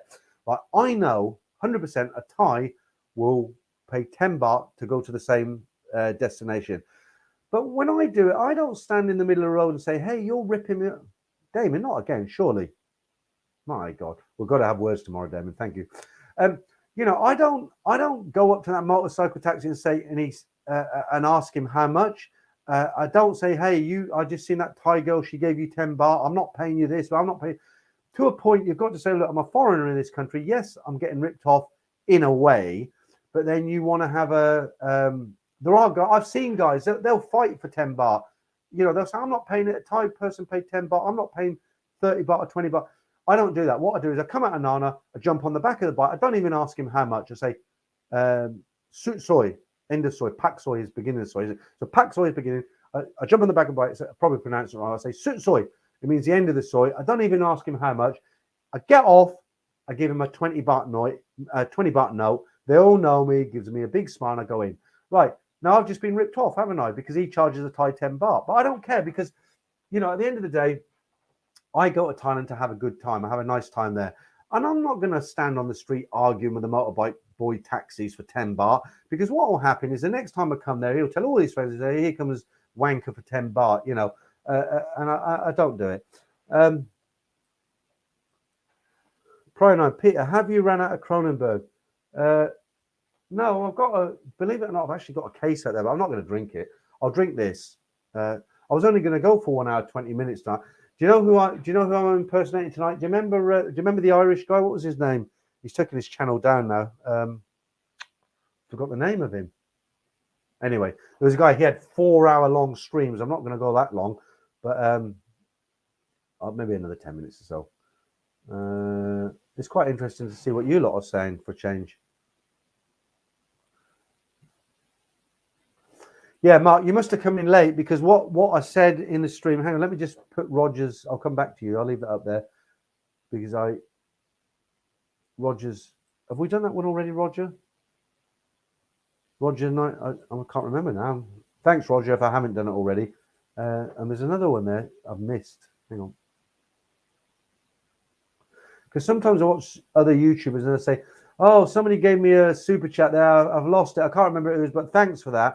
If I was on somebody's channel and I gave them $5 and they said that to me, I'd be pissed off because I'd be like, well, I've just given you $5. At least mention my name. So if I see somebody does a super chat, I always, Soy Cowboy, we did you. £2, Mark. Right, let's get back to Mark's question. I probably can't find it now, but I'll answer it anyway. I can remember it. Right, Damon fancies you. It was after that. I want to read this comment out. Okay, I can't find it. What was it you said? Right, Mark, you said, can we meet in person? So what I said earlier on, and I mean this honestly, sincerely, hand on heart. So if I'm in the airport and you see me, don't be shy. Or if you see me out in not Nana now because it's closed, but if you see me and you watch your channel, you introduce yourself. If I'm sitting in that bar having a beer by myself and you say hello to me, I'll invite you to sit down and have a beer with me. Not because I've got a YouTube channel, because you're on your own, I'm on my own. Let's have a beer together. That's how Thailand works, right? Right. Taxi to Love. First time in Thailand, I stayed on Soi 2 Sukhumvit, had arranged to meet a girl I chatted online to. Believe it or not, I'd no idea I was next to a red line. I had no idea I was next to a red light. I actually believe it. I was laughing because I thought, yeah, right, sure you didn't. But I actually believe it because that's a bit of a tall story if it was a tall story, if that makes sense. Okay, I need another bathroom break.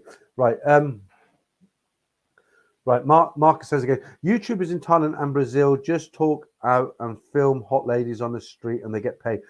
Yeah, Mark, the problem with that, I did a video where I had the beach road, you got the freelancers. I made a video where it was filming all the freelancers, but I put captions, there's background music and captions. A lot of people like that video, but I got a lot of criticism because people left comments and said things like, look, these girls, they come down to make money. They've got children, they've got husbands and all the rest of it. Not husbands, they've got families and they come down to Patia and their families probably don't know what they're doing. And there you are showing their face on there. And I thought about it. I thought, yeah, they're right, because these girls, they're not, believe me, guys, these girls are not standing on the seafront for 6 hours because they want to get the sea air. They're standing there because they've got no other options other than maybe a factory that pays 10% of what they could get in an hour in Patia. So, somebody wrote to me directly and said, look, you're out of order because these girls, they're working, but maybe everybody's got internet now. Maybe their families will see them and you'll ruin the reputation, you'll ruin their life. And like I said earlier about positive criticism, I thought, you know what? You're right. I'm not going to make videos like this anymore. This isn't me. And I deleted it. Well, I've still got it because it's a fun video. I still watch it sometimes. But I took it down and I thought, yeah, I'm not going to make videos like that because these girls, it's not fair on them. I haven't got their permission, so I'm not going to do it. So you know, I'm not criticizing what you said, Mark. Don't take me the wrong way. I'm just saying that was a decision by me. Okay. Damien, Mark Hanley, keep it under wraps. Keep what under wraps? You got me thinking now. Right. That's a good comment. And I'm going to answer that in a second. Let me just go for another Jimmy Riddle. Do I need to? Yeah, I'm going to put this up. It's worth waiting because I'll tell you why. Hang on.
Okay, I'm back. Right, okay. Have we still got anybody in? Yeah, we've still got 252 in, so thanks for being patient, everyone. Right, Dutch Phalang, can you get Ed on your stream? Right, I have tried. Believe me, guys. I don't know what it is with Ed. There's, you know, when you watch YouTube channels, there's some people you like and some people you just can't stand. There's some, I'm not going to name names, that wouldn't be fair, but I know guys who are in Thailand. I've watched their channel. I think, you know what, I don't like you. And I'm sure there's people who watch my channel and think, you know, I don't like you. That's fair enough. And then you'll watch other people and they don't do anything special. They don't do any sort of gimmicks, but you just like them for some reason. So Ed, I've watched his videos from the beginning. I kind of relate to his sense of humor. I relate to his way of doing things.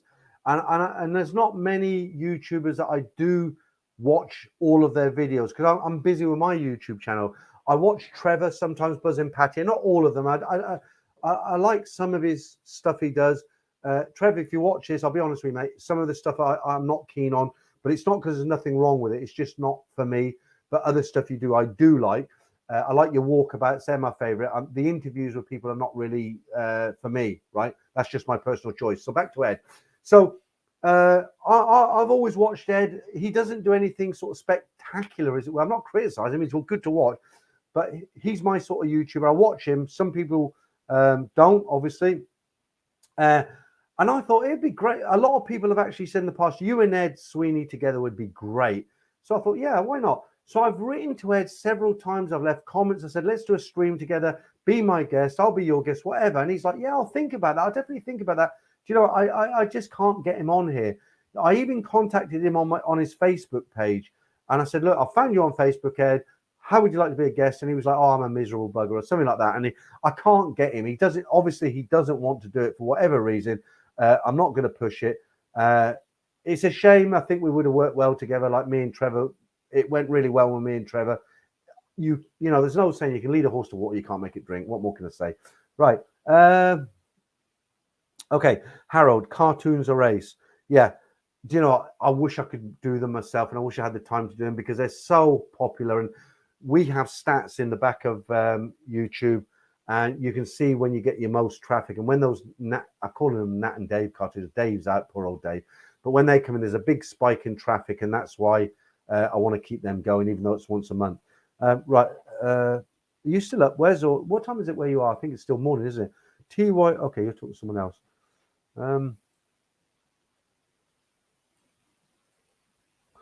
Right, Cohort 61. Street videos seem a bit lazy, but hey, I'm not doing them. All this takes time and effort. I'll tell you which one I used to like, and he's not around anymore. He's a few people off to bed now, but we've still got a few, still over 200 in. I used to like that one called, I think it was called Bangkok 912 or 129 or something like that. And you never see, he had hundreds and hundreds of videos up, and you never seen his face. he just sat in a bar like Stumble. He'd set his camera up, and you see the girls and the freelancers and all this. And it was like a virtual night out in Bangkok. And he upset a lot of bar owners because he'd go into bars stealth, and he'd film, and they didn't like it. And but hey, I used to enjoy that. It was like a virtual night out in Bangkok. Right. You're enjoying your beers today, Peter. Yeah, I'm on number 3 now. I'm just looking at the colour. I'm actually feeling a bit tipsy now.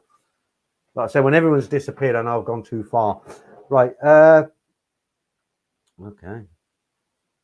Okay, good. Here's another one. I like the pier restaurants in Hua Hin, but they are all gone now. It's a shame. Yeah, that's you're talking when you come out of the Hilton Hotel. The main, I mean, I don't stay in the Hilton, obviously. I stay on Soi 94, other side of Sukhumvit Road. It's Sukhumvit Road in Hua Hin as well, by the way.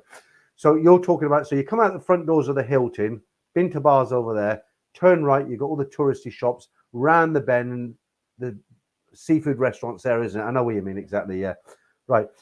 Football nerd, pizzeria next to Travelers Rest in Soi Buakhao, highly recommended. Okay, good tip there. Okay. Right, Frankie, Peter, be looking for a Nana burger. Do you know where they're really nice? When you come out of Nana about 2 a.m, when you can't even see anything, there's a guy, he's quite a chubby Thai guy. He's a really nice guy, actually, but he's got this like burger. It's not a van, it's not a bar. He's got a little burger stand. He does these burgers, cheeseburgers, whatever, and they're really nice when you come out of Nana. Prior 9, Jub. That you're talking about the Nat thing, which is I've got to go now. Jub. Yeah, Jub is actually kiss. If just in case you were wondering. Right, Wes, loving watching the Tiger, especially fellow Melbourne Tim Newton. Yeah, Tim. You know, I'm really happy for the Tiger because when I start, I do like the Tiger. I like Tim and his colleagues who come on there, the girl and the boy.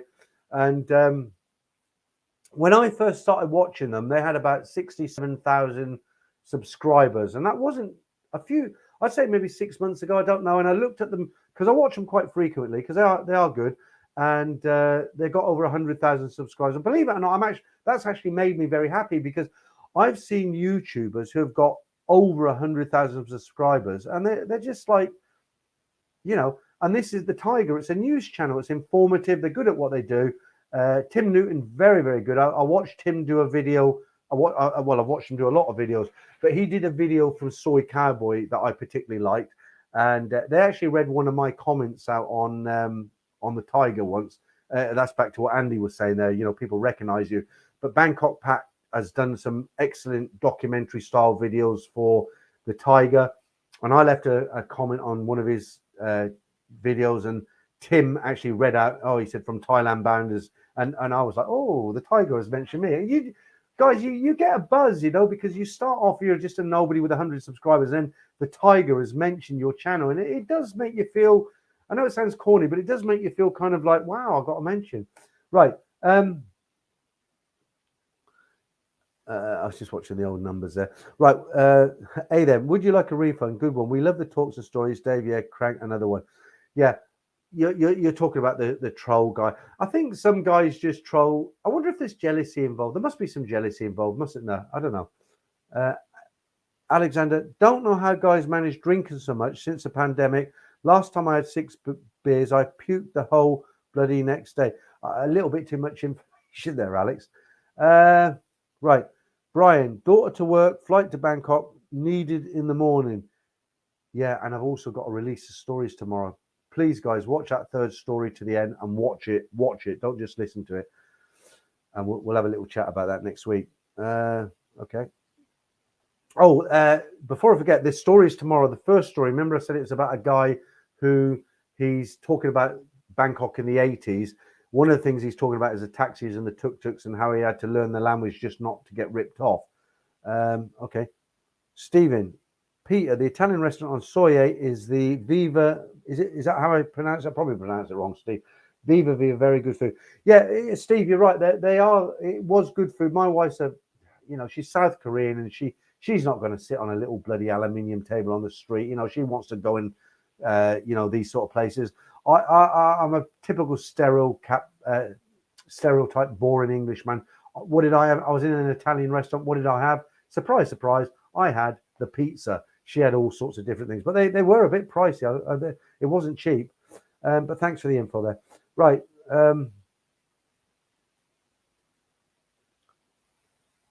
Okay.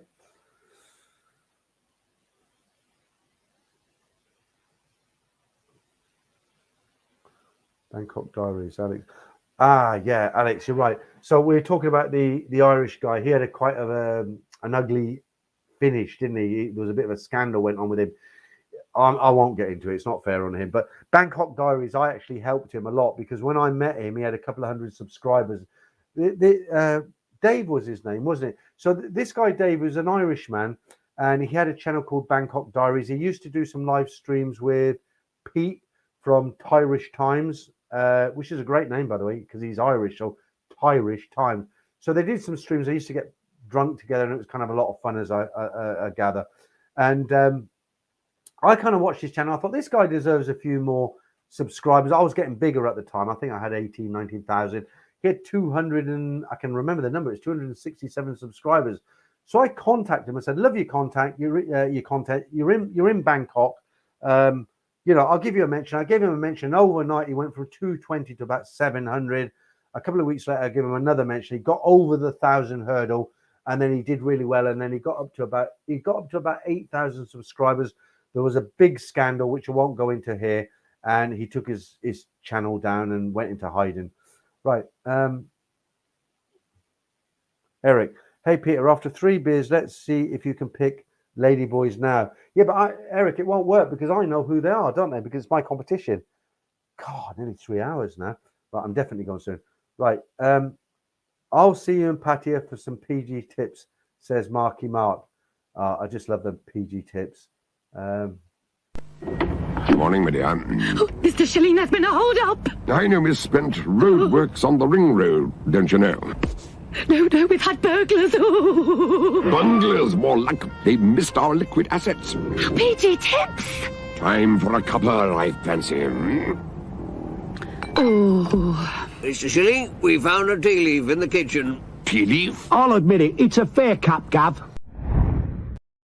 Just a one, guys. I'll fall asleep sitting here watching them, but they're really good. Okay, so Taxi to you're talking to him, but that's okay. I'll read it out. I arranged all my dates online before I went there. Never went to a bar or picked up a freelancer. Right, okay.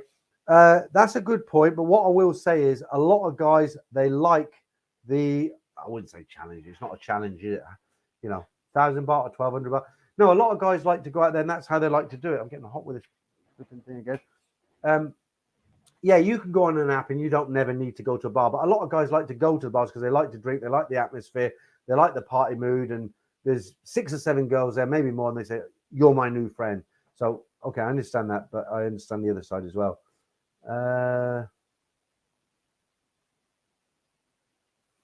Right, Marky Mark says, "We don't want the stream to end. 5 more minutes, then you break the record. What's the record, Mark? I think the record was every week I come on and do these streams. I say I'm not going to do more than an hour and a half because I'm doing them every week now. But I enjoy them so much they go on, and I've still got over 200 people in the stream.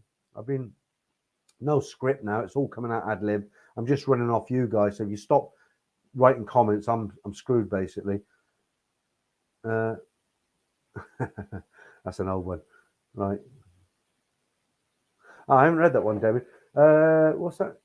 Thought be around my living. Okay, you're talking to someone else. Okay. Right, Christopher Doyle, watering the plants again. These are old comments, aren't they? Let me go right down to the newer ones. Hang on.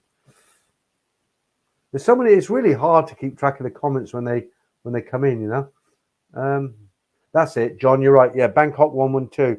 That was the channel I was telling you about where he was a kind of stealth filmer. He didn't show his face. He didn't talk. He just filmed. But there were really good videos. And sometimes I'm not a person who gets depressed, but let's just put it this way, I get very, very fed up if I don't get my own way. And when I couldn't go to Thailand, I was pissed off, to be honest with you.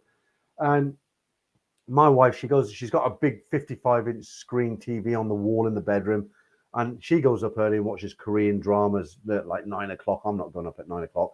And then I break out the old Kronenbergs and maybe a little whiskey behind the cushion hidden. And, you know, that I used to think, oh, I miss Thailand. And I'd watch all these YouTubers and I'd be like, I don't want to listen to you. People might be watching me now thinking the same. But I'd watch this Bangkok 112 and it was like a virtual night out. It was really good, but I don't know what's happened to him. Right. Good day, Peter. I'm thinking about coming to Thailand for extensive dental work. Do you have any suggestions? Cheers, Mike from Tassie. Yeah. Before I answer that, let me just put this. Let me just put this up from Brian because I don't like to miss these. Thank you very much, Brian. Right, let's go back to that. I bet I won't be able to find it now, but I can remember it, so I'll answer it. Okay, so before I forget it, because I will forget it, let's just let me just get rid of that one and put that one. Right, so you're saying, is it worth going? You're saying you're going to Thailand to get dental work. Is it worth it? Any tips or tricks? Right, what I can say to you, that's probably the best decision you've ever made in your life because one, the dentists and the doctors and the medical in Thailand is absolutely fantastic, second to none. The prices that you'll pay in Thailand to have your teeth fixed, some funny bugger will look at this now and say, why haven't you had yours? Because I got a gap in mine. I plan to get it done. But anyway, I had a bridge done. But no, all joking aside, the dentists are very, very good. I had some work done in Patia. I think it was about $400 US. So if you're going to Thailand to get dental work done, it's a good decision. You won't regret it. Okay. What? Okay, I don't know that one, Eric. What happened to the Good Frang channel? I don't know that one. There was another guy based in Patia. His channel got removed by YouTube. He was making good money. He actually lived in Patia on the money he was making from YouTube, and his channel got took. I don't know. He upset YouTube more than a few times, and YouTube just basically said bollocks to it. We're going to take your channel down, and that was it. His money stream finished. He went back to America. He tried to make another channel in America. It flopped. I can't remember the name of the guy. I can see his face, but I can't remember. Maybe somebody will tell me here. Right. Do you know what?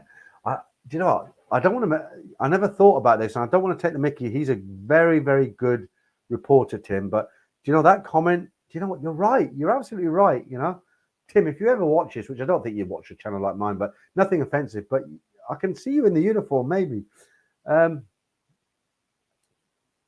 Damon says, best dental work centre in Soy 10, Patia in Beach Road. Do you know, I think that's where I had mine done, Damon. Soy 10. Hang on. Which way are we going? So, 6. No, I didn't go to that one. Okay, good tip there. Right. Anyone know what happened to the Brett Dev guy? He hasn't uploaded in 4 months. Do you know, I used to watch Brett Dev quite a lot. I actually invited him on to, I invited a load of people to say, do you want to come on my channel as a guest? And most people wrote back and said, I'm busy, or no, it's not my sort of content, whatever. He didn't even answer me. But I used to watch his videos in the early days before I had a channel because I'm quite a techie sort of person. I know that sounds strange because I'm 62 in April. How can a 62-year-old be a techie? But I do enjoy all things like internet and website design and all this sort of thing. I've taught myself everything. So I used to watch his channel because he talks a lot about he makes his money online. He's a big tech guy, and I used to watch his channel because he's a lot younger than me, and I used to I was going to say pick up some tips. I didn't pick up any tips, but he was based in Chiang-Mai. But what I noticed about Brett Dev, he would go quite a long time. He wasn't a regular uploader, as in like my stories go up every Saturday. Another YouTuber will do something like Ed does a live stream every Thursday, but he was kind of like, you didn't know when the next one would come. But in answer to your question, Stephen, I don't know because I don't watch him anymore. So I wouldn't know that he's stopped making videos. Maybe he's gone back to the UK because of everything that's gone on now. I don't know. Okay, another tip there for the guys who want to get dental work done. Damon, the dental clinic in Festival Mall is good too. I think you say is good too, but you know, I've not come across a bad clinic anywhere in Thailand.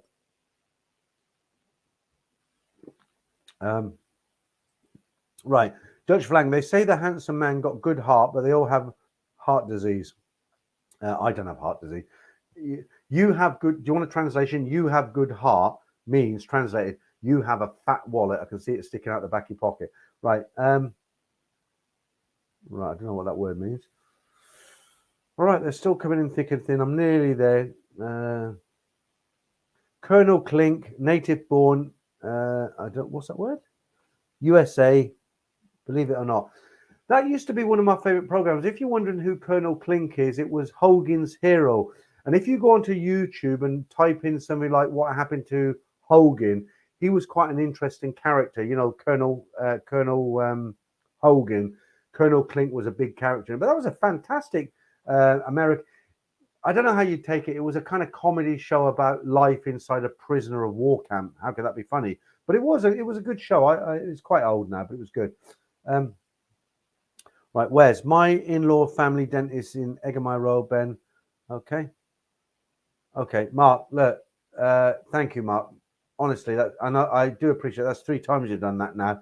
How many beers do I owe you now? So you've done that one, and you did that one. And can I just buy, instead of buying you the beers, can I buy, like, you know, the aluminium tub or the barrel? It's about this high, right? And this one. Can I buy that and I'll split it between you and Damon? Is that all right? Thanks, Mark. Right. Somebody's calling somebody Cheap Charlie. Right, another dentist tip here. My dentist film. Oh, the oldest are Harold. The oldest ones are always the best, aren't they? Like my fish finger joke tonight. Somebody said, like, when I come on here, I should tell a joke before I start, but I don't know.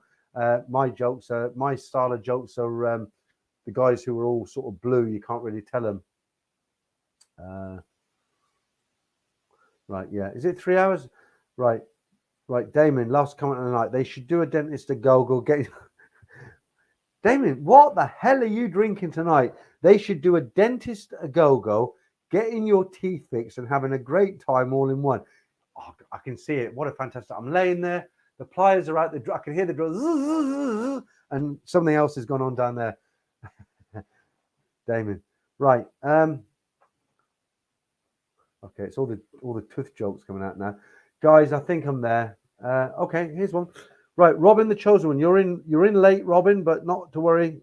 We've been going, believe it or not, Robin, 3 hours and 1 minute. And I'm just about, so in Thailand, because I know you're in Thailand, 3, 4, 5, 6, 7, 8, 9, 10 in the morning.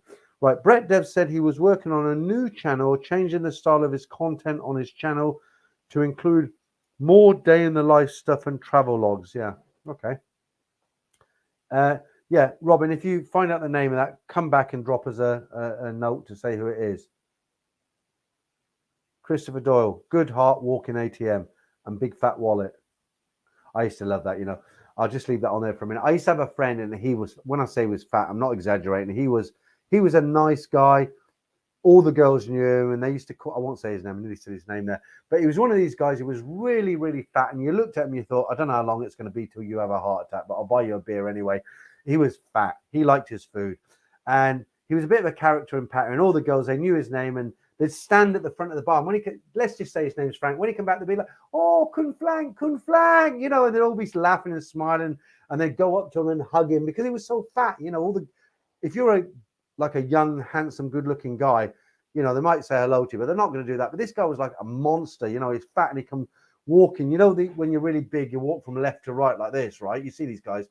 Not criticizing, I'm just saying they walk like this, and the girls would run at the back, oh, couldn't flank, and then, you know, why am I doing that? They couldn't get their arms around, but they'd be like this, you know, and they really liked him. And but what used to make me smile about Frank, I'm calling him Frank now, is hang on, the power's gone off on this one. Let me just assist her. What I used to like about Frank was he'd be sitting in a bar that we hadn't been in before. Let me just put that up. A Nomad Overseas. This is towards Bangkok December meetup scene. As how you said you'll be buying all the beer. Right, when I say I'm buying all the beers, I don't mean I'm going to go into a beer, meet 50 you guys, and the drinks are on me all night. I'm just saying in a one-on-one situation, if I meet you in the airport or something, yeah, I'll buy you a beer. But thanks for that. Yeah, Frank, we're talking about Frank. We're going to end with Frank now because it's 3 hours. I've got to go now, guys. I won't wake up. Let me get rid of this. Oh, I don't know which one it is. Let me just put that up to get rid of that one. Right, Frank, what were we talking about, Frank? Yeah, so this is a guy, you know, I forgot the story. No, that's right. We go into a bar. So this guy, Frank, he was a friend of mine, and I used to give him advice and say, look, Frank, you've got to cut your food down. And his attitude was like, I don't care. He was one of these guys, when you got to go, you got to go, you know. and he'd order the biggest meal in the restaurant. But we'd go into a bar that we'd never been in before, and you know, I know all the tricks and what they say. I know how that translates, what they really mean. And girls would come up to him and they say, "Oh, you know, the tappy show." They'd say to me, "Your friend have good heart, him good heart, him good heart." And you think to yourself, you know, look in his wallet, it'd be, you know. Anyway, yeah, Peter is going to ring the bell. Yeah, when I tell the stories tomorrow, there's one story with the guy's name's Gary, and I say, oh, the girl come up and said, Gally. That's not me taking the mickey. That's how it was written. It was written in a way where you pronounce it Gally. For the stories tomorrow. Damon, you're a madman. You haven't got that mask on, have you?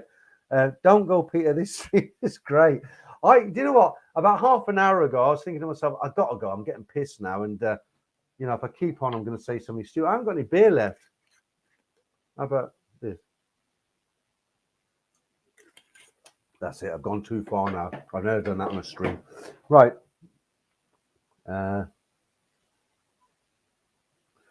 You know, some of the comments, I have to kind of hide them, but I can still, like, I read the first part and I hide it because there's no way that I can put them up. Let me just get rid of that.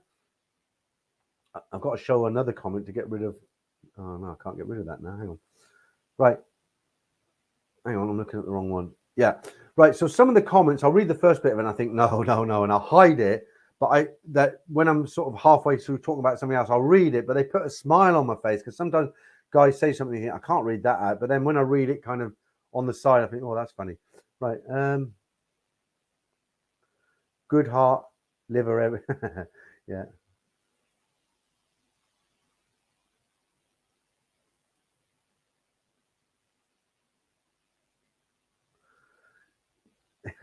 Roger says, Damien, you're going to fall asleep at the well. You know, Damien's like an old man. He goes to bed he's younger than me. Damien's 10 years younger than me, but he goes to bed at 10:30 or something like that. I know right now, Damien, because he's a man of, let me say it in a nice way. He's a man of routine. So I know right now, Damien's got his pajamas laid out on the bed, ready to go. The slippers are pointing the same way because Damien's the sort of guy, if one slipper's like that, that'll drive him crazy. So his slippers are like that. In the middle of the end of the bed, he's got his pajama bottoms this way. The top is laid out this way. So when he comes in, it just jumps into everything. Right, I'm just joking, Damien. Don't get angry. Right, but he's normally gone by now. Right, Christopher Dawes says a whiskey. Yeah, I'm going to have a cheeky one here. I've got to go soon, guys. I do feel a little bit. I've gone too far tonight, guys. I've gone too far. I bridged too far. Right. Okay. Yeah.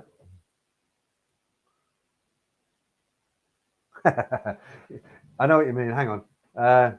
Get a brown paper bag. Have I got anybody watching this? Yeah, I've still got a couple hundred people. Right, how's this? You're talking about disguising it like this, look. Hang on. Oh, I'll take a little bit of cough medicine later night. I've got a bit of a chesty cold. Is this what you mean? Oh, that's better. I won't cough now. Right.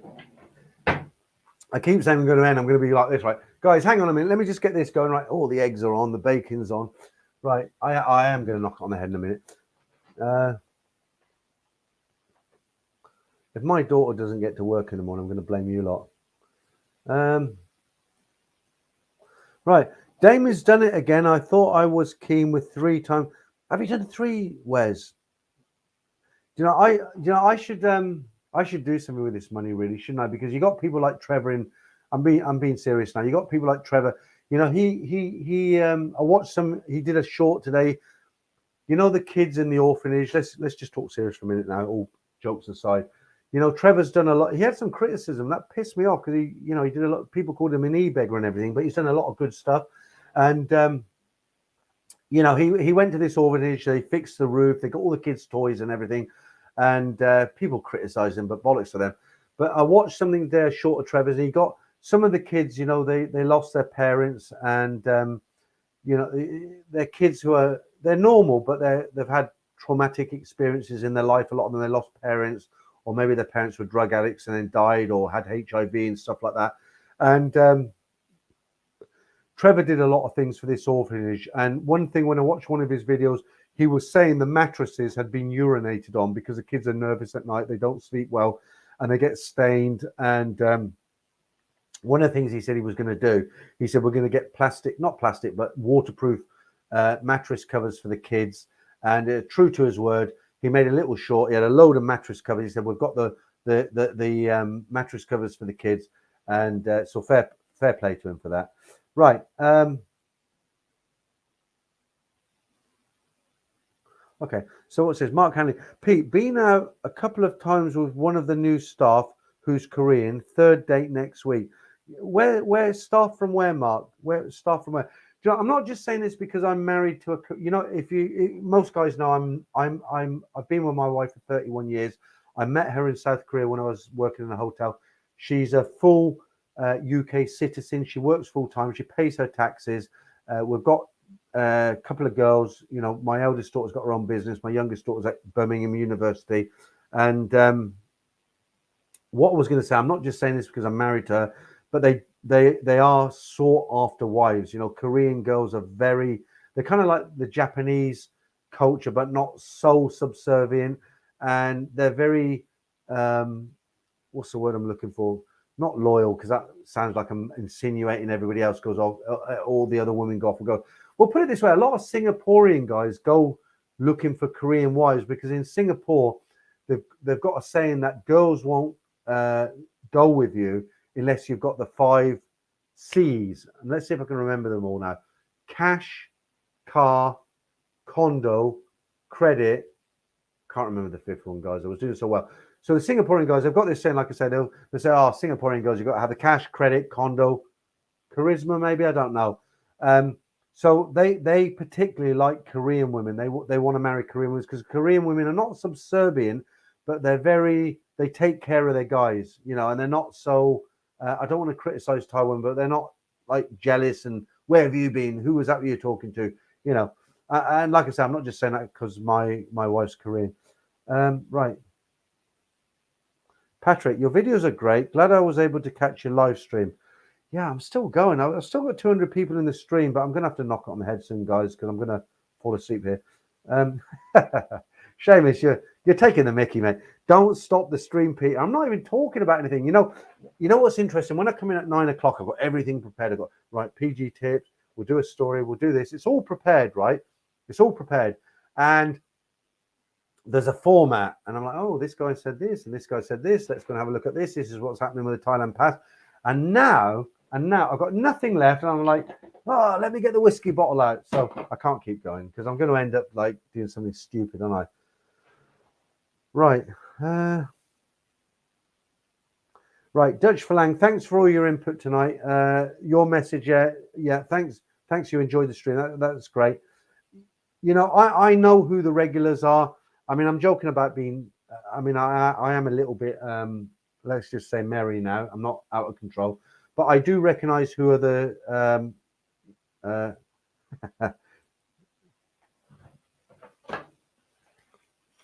right, you see this girl on screen? Right, okay, Susanna. Right, I'm going to leave that out. Right, this lady on screen, Susanna, I met her when she was, just trying to think now, how I was 26 and she was, I think she was 21. And I met her, believe it or not, in Beijing, China. And then I lost contact with her for 30 years. And she found me on Facebook. And her message to me on Facebook was, ha, found you. It is you, but more chubby. Right? I used to call her, no, I won't tell you that. Anyway, Susanna, why aren't you in bed? You're 1 hour ahead of us. But it's a natural progression, isn't it, from what I used to do when you knew me? Right, Paul Hoskin, here we go.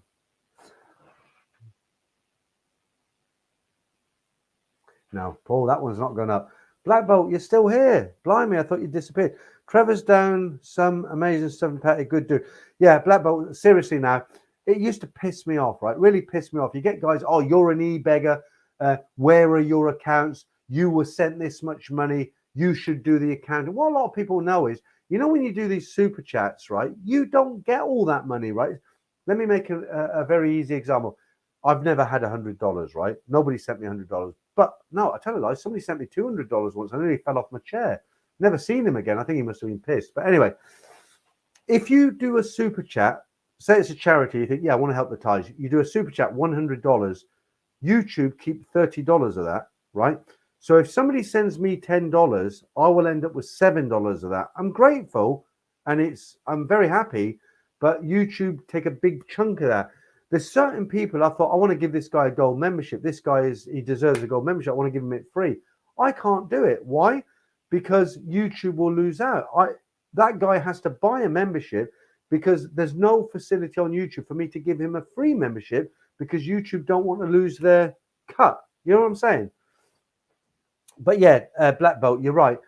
He's done some great stuff, and he's done some good stuff with the orphanage. I've seen him going around with the food, and you know, what can you say? I mean, these guys go on and say you're an e-beggar and you stolen money and all this. I mean, what? Think about it. What have they done to help people? Show us your accounts. You know, he can't show them accounts, but the video's there. You know, I mean, he's done it, hasn't he? Trevor, if you're watching this, well done, mate. Right. Patrick W. What do you do in a bar in Thailand if are not much of a drinker? Well, you can go in and drink soft drinks. They don't mind whatsoever, but the soft drinks are expensive. If I buy a bottle of Heineken and it's 180 baht and you buy Nam soda, sparkling soda water, you're going to pay 150 baht for your water. They don't care, but you get the entertainment around. It's like I've said before, you can go into 7-Eleven, buy a bottle of water for 6 baht, and you can sit on the steps of 7-Eleven and drink it. People complain and say, oh, I'm getting charged 140 baht in this Goga bar. It's a rip-off. It's not a rip-off. You're not sitting on the steps of 7-Eleven. What are you looking at? What are you listening to? Someone's bringing it to you on a tray. Right.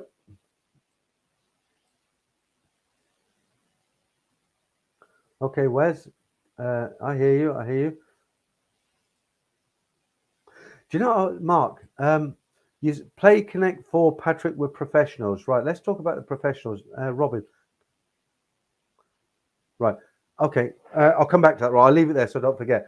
Do you know what used to, not piss me off, that's the wrong word, but you know, it used to annoy me slightly, is the Connect 4. Everyone says, oh, if you play Connect 4 with a bar girl, you're definitely going to lose. I used to win sometimes, not blow my own trumpet, but I did.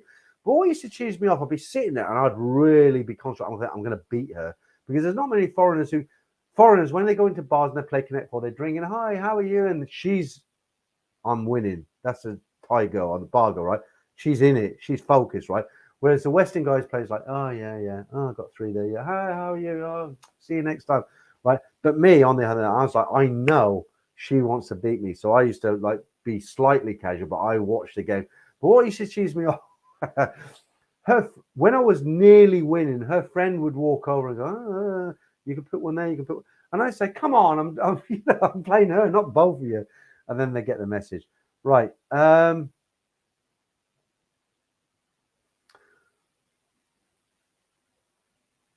Oh, we're talking about, right, I forgot.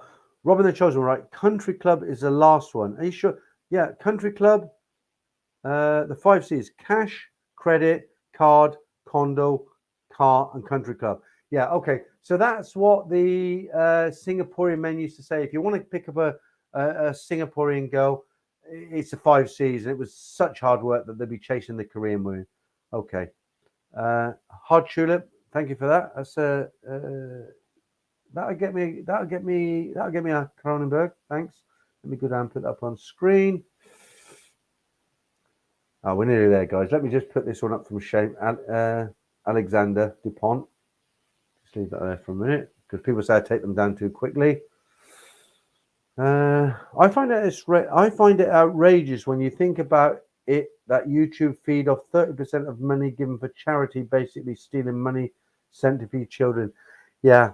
I hear you, Alex. I hear you. I mean, it's but do they know it's for charity? Because remember, it's a huge organization. They literally take. I get a little bit of money from YouTube now. I was surprised. The money comes into my bank account from. I say a little bit of money. I get all you guys super chats less 30%, and I'll put my hand up. I get some money for the advertising, but it's not a lot. You don't get a huge. You're not going to make a living from YouTube unless you've got 300,000, 400,000, subscribers, which I haven't. But how do they know it's for charity? Because they don't watch these videos, do they? They just see, right, $100 come in, $30 is ours, $70 is his. They don't watch a video and say, oh, hang on, this is a charity, we won't take this one. So I do hear you and I agree with you 100%.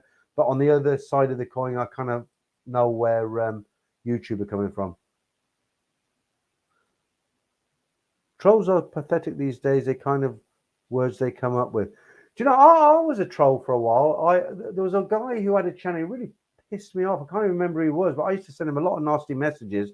And then I thought, why am I doing this? It's not good. I wasn't a troll. I sent him a few messages that he didn't agree with. Right, Damien, checks in the post. Great stream, Peter. Getting better and better every week.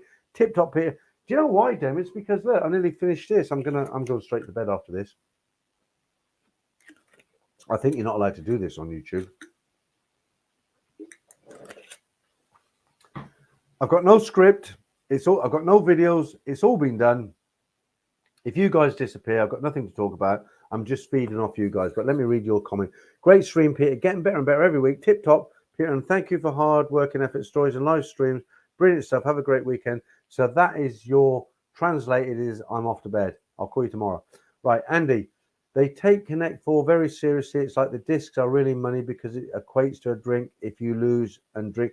Well, Andy, I'll tell you something there. Even if you're not playing for money, for the time mentality, and this isn't derogatory, for time mentality, they don't lose face if they lose a game of Connect 4. But on the other hand, you're a foreigner, and if they lose to you, it's kind of like they don't want to lose to you. Let's just leave it at that. Dutch flag. PayPal has gone offline in Thailand. Yeah, I did hear about that. You can't. What was the reason they said? I can't remember. They did say the reason, but PayPal, you can't. Right. Somebody else going to sleep now. Wes, Peter. Yeah. Okay. I don't blame you. Actually, Les, I got 195 in. I'm going to go to bed. This has got to be a record. How long? 3.5 hours. I'm the new Bangkok Diaries.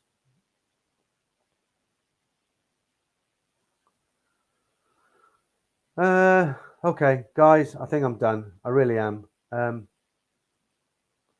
you know what? It's because you guys, this sounds really sort of false, but it's not. I mean this. I'm going to turn this speaker a minute because I'm going to finish my can. I like this. I really like this music, actually. I'm going to finish with this, and I like the music. So it kind of feels, this, what I'm going to say sounds kind of like, there's a good word for it. I can't remember what it is. No, I can't think what it is. I enjoy the streams. I enjoy talking to you guys. Thank you all very, very much tonight for coming on, all your comments, all your super chats and everything. I've got to go now, guys. It's 3 hours, 22 minutes. I hope I wake up tomorrow. I'll see you next Friday. And don't forget the stories tomorrow and watch the last one to the end, guys. Actually watch it, okay? I'm off.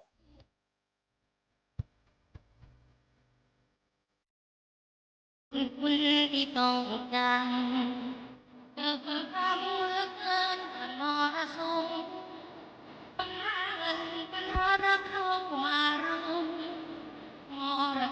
Ghiền Mì Gõ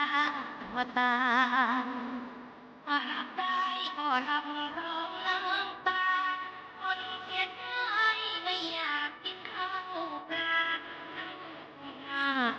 lỡ